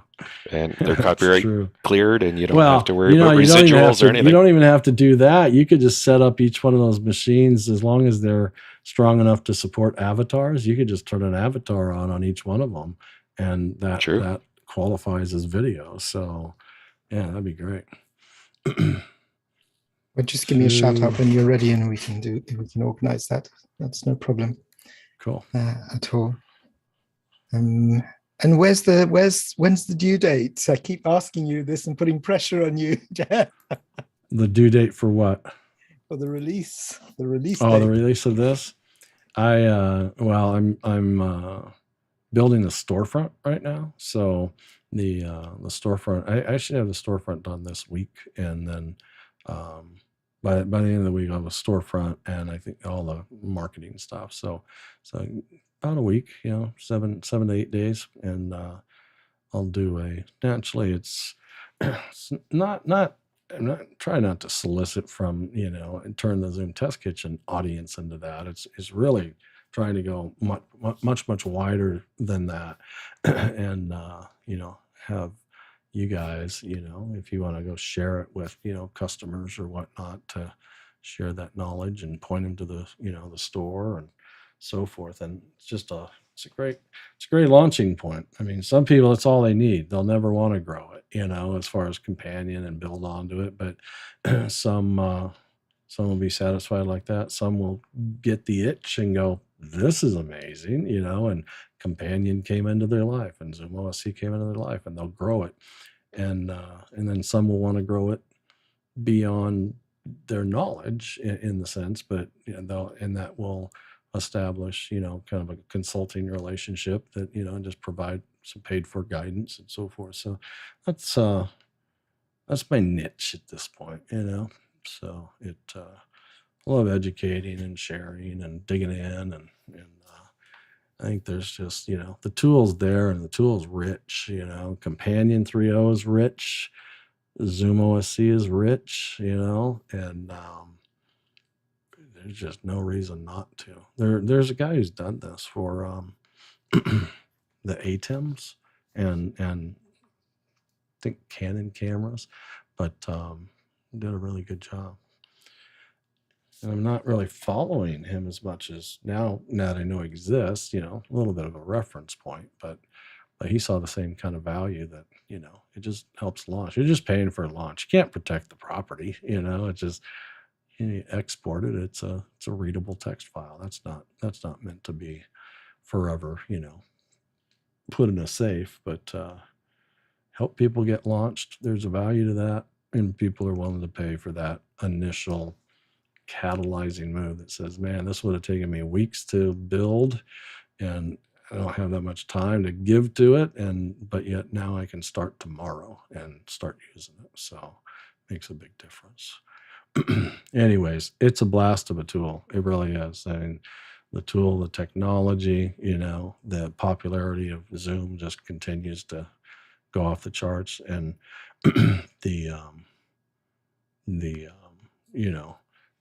SDK will continue, to give OSC more and more access to active state and other functionality and so forth. So it's thrilling to me to be able to see, what this will, would I love to be able to plug in or, kind of sell this package, if you will, and it just connects to Zoom, instead of like a third party client, through the SDK, yeah, that throws a little bit of a wrench into kind of the common user. But I think there's a day where that may come to fruition. So we'll see. All right, gentlemen, let me go to gallery to see who all's here. A few left. Got Bobby, Brody, Frank, Andre, Pete, Mike, me, and Robert. Been good hanging. It's been really good. Hope I was able to share some good stuff that can be helpful, and appreciate all your presence and your support, like Robert. Appreciate you carrying this out there. If there's anything I can provide, or if you have ideas or something I thought would work and it didn't for one of your customers or whatnot, just let me know, and we'll get things all polished out. So Jeff, is this going to be like a special package you're developing for people outside of Zoom OSC and that stuff? Yeah. This is, it's the results of my labor. Yeah. Right. I mean, that it's not compiled code like, ZoomOSC or things like that, but it's the graphics development, it's the workflow design, the way things are laid out and fitted to one another. The big design, the big package is really designed for two Stream Deck XLs, side by side, and the way we navigate from on the left side and what it does to the right side, and sometimes what it does to the left one and the right one, based on what you're pushing and what you need and all that. So just it's all the labor and the thought and the design and then the functionality behind. People look at a button, they think, oh, push it and it does something. No, you can push it. You can push it and release it fast. You can push and release it slow, and so knowing not only how to leverage that, but when to and when not to leverage that as well. And in indications, just color coding things to where they're truly useful. They're not just pretty, but they're truly useful and not misleading, and they help you get your job done and do it accurately, faster, without mistakes, and so forth. So that's really, I think, what I'm putting up there in a store that says, hey, you can buy this and start with it tomorrow and not have to work the several weeks. I mean, just ask my wife how many hours I've been in my office, I'm sure. building and tweaking and so forth. And part of it is, to a degree, it has to, depends on what modules. Like ZoomOSC module and Companion 3, they're a really good pair right now. And so I wouldn't have, if it was a critical event versus just a meeting that they're already comfortable using a mouse. It's what they've been doing for the last, 2 years or whatever. But now they want to use this, then they could, kind of put it in place, have it there maybe as, kind of a primary to backup. And the only reason I'm saying that is because Companion 3.0 isn't officially released until sometime in April. And so once that's officially released, then you're ready off to the races, right? And that's just documentation, right? I'm not I'm not selling something that's free. I'm selling my time, right? And getting it put together. But Companion's free.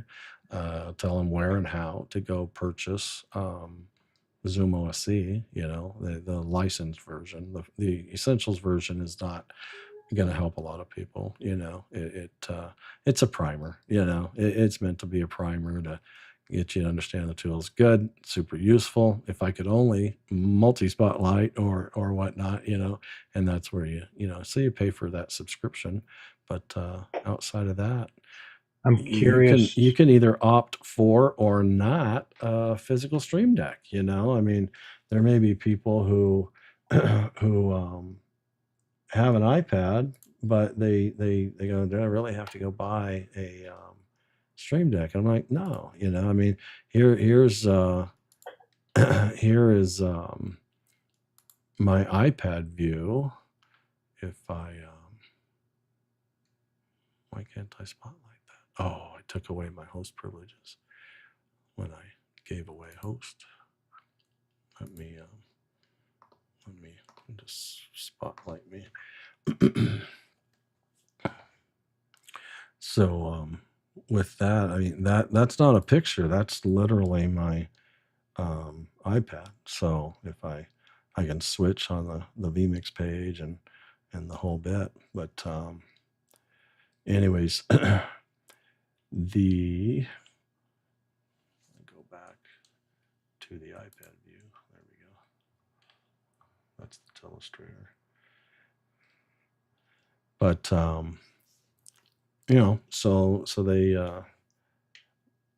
they can make that all happen on their iPad and call it good as well. And I can cut this show while I'm in my bedroom on my iPad. Can't do that with a Stream Deck. It's got to be plugged into your computer, So, anyways, it's one of those things. I think it's a very inexpensive and it's a really strong launch to some great tools and options, and so it's good to go. Anyways, Jeff, Andre has his hand up. Andre, thank you. Thanks, Robert. Yes, sadly, I had to drop off the last 1.5 hours, so I'm happy to watch the recording.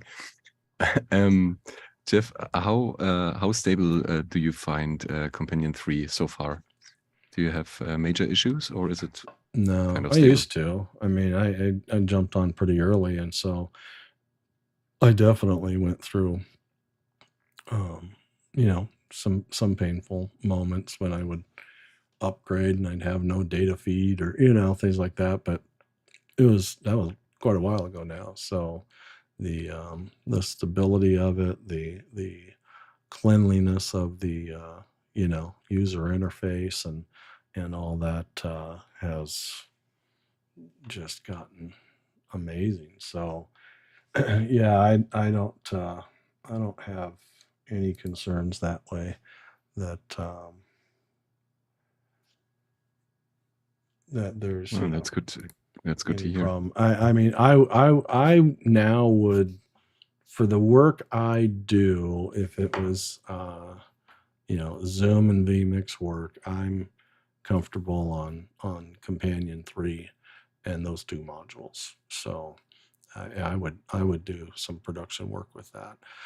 If it was a big gig and I was a freelancer, I wouldn't do that yet, just because there's just that liability of if anything goes wrong and the company you're working for is a production company and you're using something that's not officially released and so forth, then it's just your butt. But outside of that, if it was my own stuff, I'd have no problem. I've managed many meetings the last few weeks to this and these layouts, and it's been in great testing grounds, and it's all gone really well. I've had moments where like I'd lose gallery updates or things like that, but part of that is building in. So like earlier I had shown. Let's see if I get back to this main page here.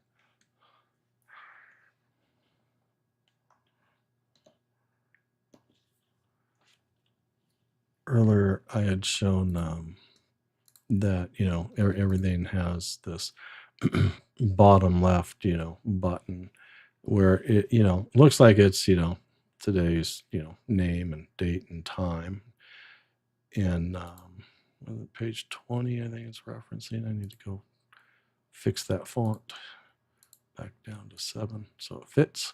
But there's a page called status that is watching the modules. So I've got 6 that it's watching, 1, 2, 3, 4, 5, 6. Yeah. So HTTP, OSC. Yeah. So ZoomOSC, vmix, TP-Link, OSC, HTTP, and TCP. Yeah, those. And so each one of these are live. These are from the internal feedbacks of Companion. So it says, hey, when a connection or module matches an OK state, make it, black background, white text with, I think the green dot.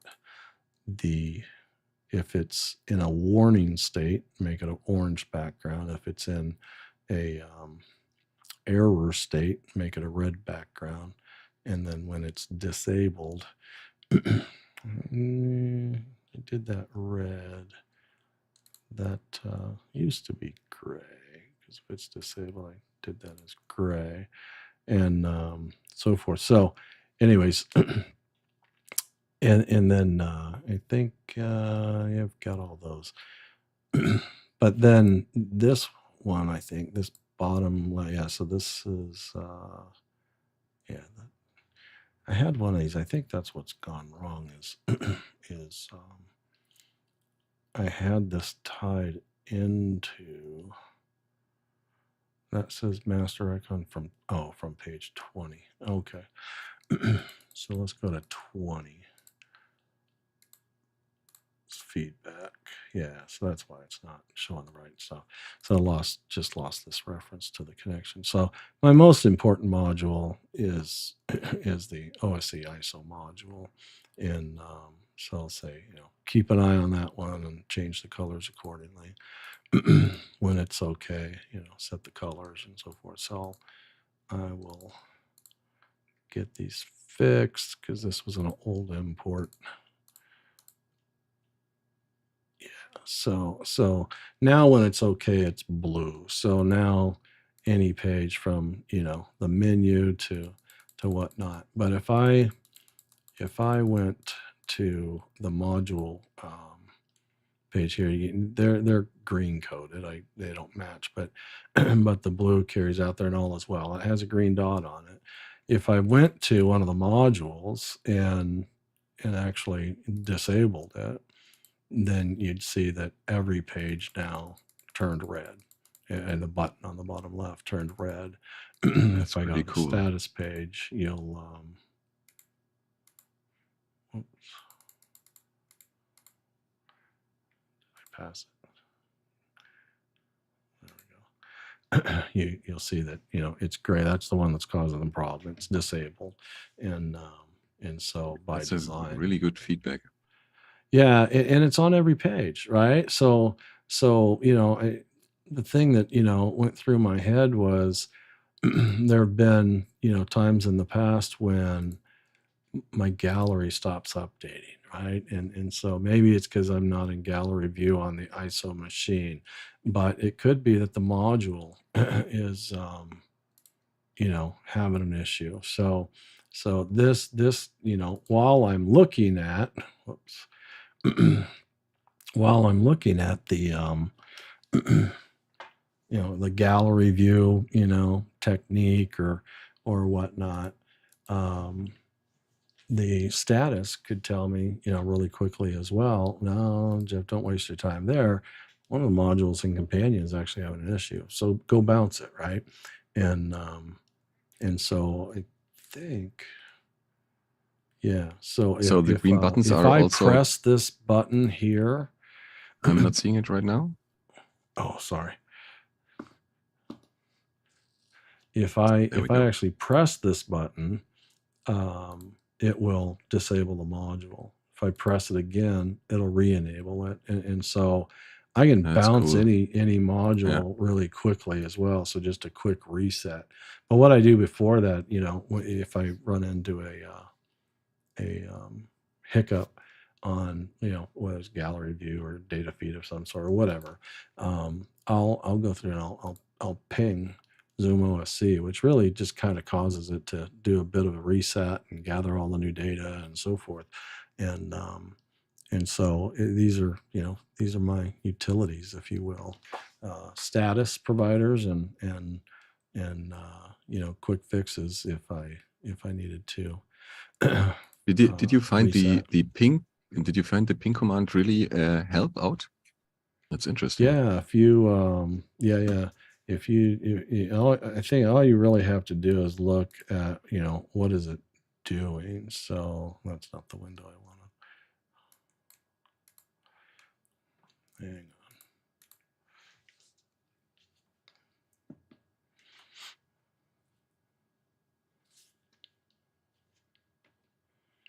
Let me go back here. If I bring up the OSC settings window for the log.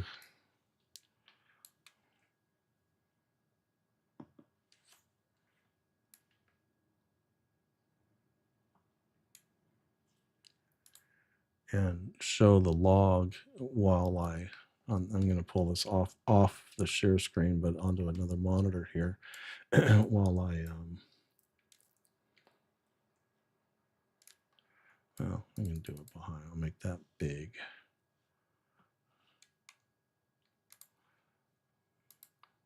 Bring the log on top, and then I'll go to my Stream Deck for the status. So if I if I go into the verbose mode, you'll see more of what it's doing. But if I down and bring up a module, you can see what that causes it to do and go through. Here comes the ping. If I ping it, goes by so quick, it's kind of hard to see what's going on. But it causes it to gather fresh data or getting the if I press it more than once, you'll start to see names. That's requesting the participant list and or requesting the gallery order. And and so you can just force it to do things. The other simpler one, which is if I have for some reason like the gallery hasn't kicked into gear, I'll just drag one video, and Andy gave me this tip not too long ago even, is drag a video in the gallery, like a puzzle, put it in a different position, and oftentimes that'll just kick it into gear and get things going as well. So That's interesting. yeah, it's just having the only one time have I have ever had to like kill ZoomOSC and restart it. And that's pretty super unusual, but but I'm going to test something on this because it does, even though it's a client based off of from the SDK, it has the same recovery ability that the vanilla client does. So if it gets abruptly disconnected from the network, it'll naturally go offline because there's no more internet connectivity, but it'll come back. We did this, I don't know if you were around or not, but we've done this in the test kitchen. I literally, as the host, disabled my network interface in my Windows computer and disappeared. And so I disabled it and I was gone. I re-enabled it, and Zoom, the client, was sitting there waiting for network connectivity to reestablish, and it came back so quick. It didn't ask me where to go, didn't ask me who I was, and it went right back in as the host again, just that fast. I mean, it was within seconds. And ISO, OSC and ISO can do the same kind of thing. And so, if I had one of those, like, can ISO really do it? Yeah, because you have this special login process. Yeah, well, I mean that's the part I have to test is it going to stay authenticated? I kind of think it does because I started doing this the other day, and it we should recovered. test this. And so, well, we can do it. This, this meeting requires authentication, and I had to sign in before I joined it today, right? And so let me look here. My wireless is not enabled. So I'm just 100% Ethernet right now, and it's just going through these things and identifying, how do you want to do this? Like, could I kill ISO manually, quit the program, restart it? Yeah, but then you have to go relog in and so forth, right? Now, Yeah, exactly. then the And that takes newest time. release today, if the newest release will remember your last login. So when you click sign in, it will just automatically sign in as your last set of credentials. So that Really? yeah. And you don't have to be logged into the web portal with this account to get this happening? Because that's what I read out of the email. Well, the new process of logging in is when you sign in, it pops up the web interface, so you can log into Zoom, right? Which is Yeah. kind of essentially the portal, right? But it remembers who you were. Now it remembers what you had who you had logged in as, and so so once it has that information, until you tell it to log out, it's going to log in with that account, and so it makes it pretty slick. So It doesn't so then auto join or remember your last meeting ID, but it does. the rejoining, remember. it's much quicker. Yeah, much quicker. Absolutely. So I'm going to now. I'm on, and I'm talking through my main vanilla client. So I'm going to disable this Thunderbolt,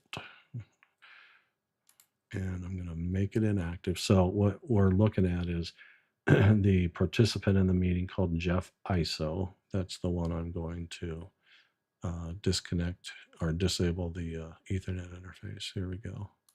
Boom. Oh, what's the password?